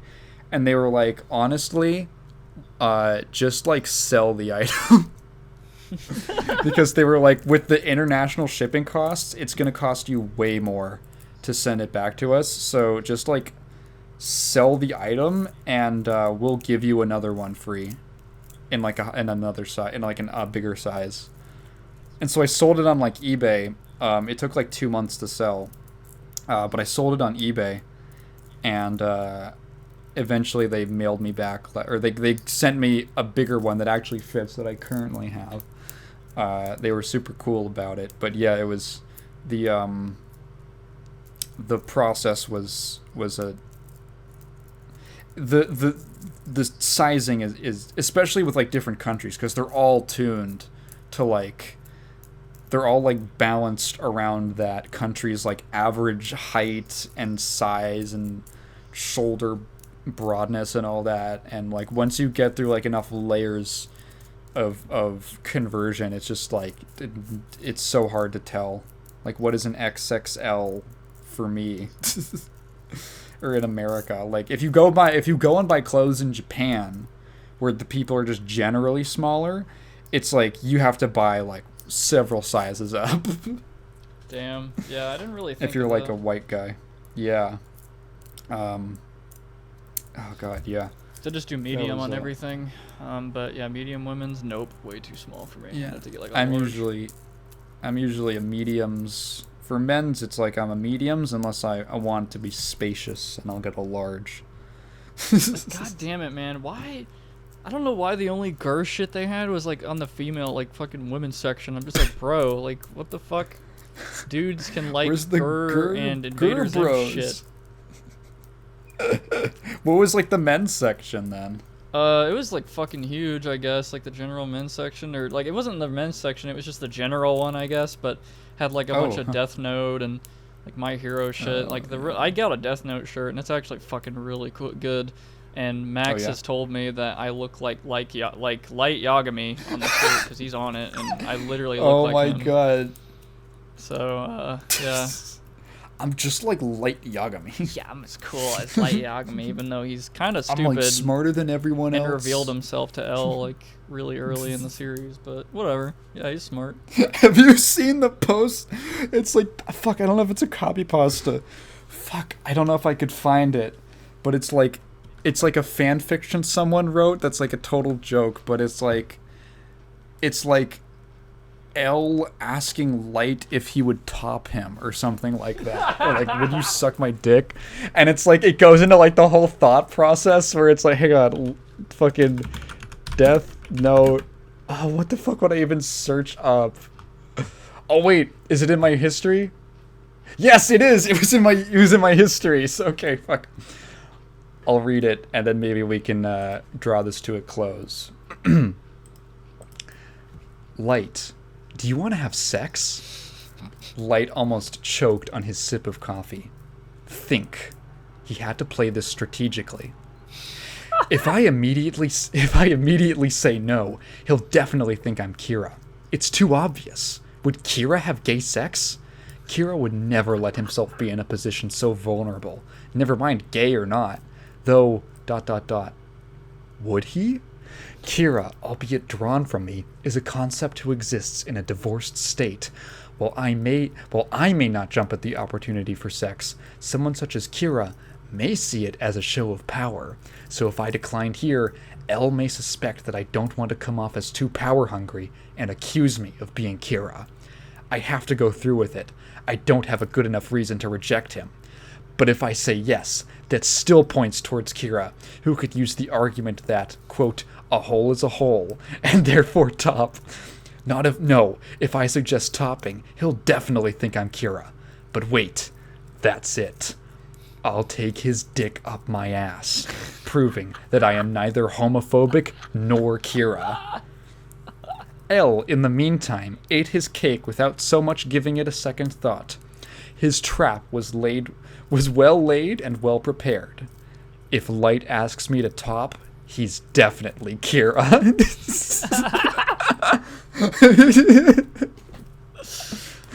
That reminds me of this Angry Birds parody video.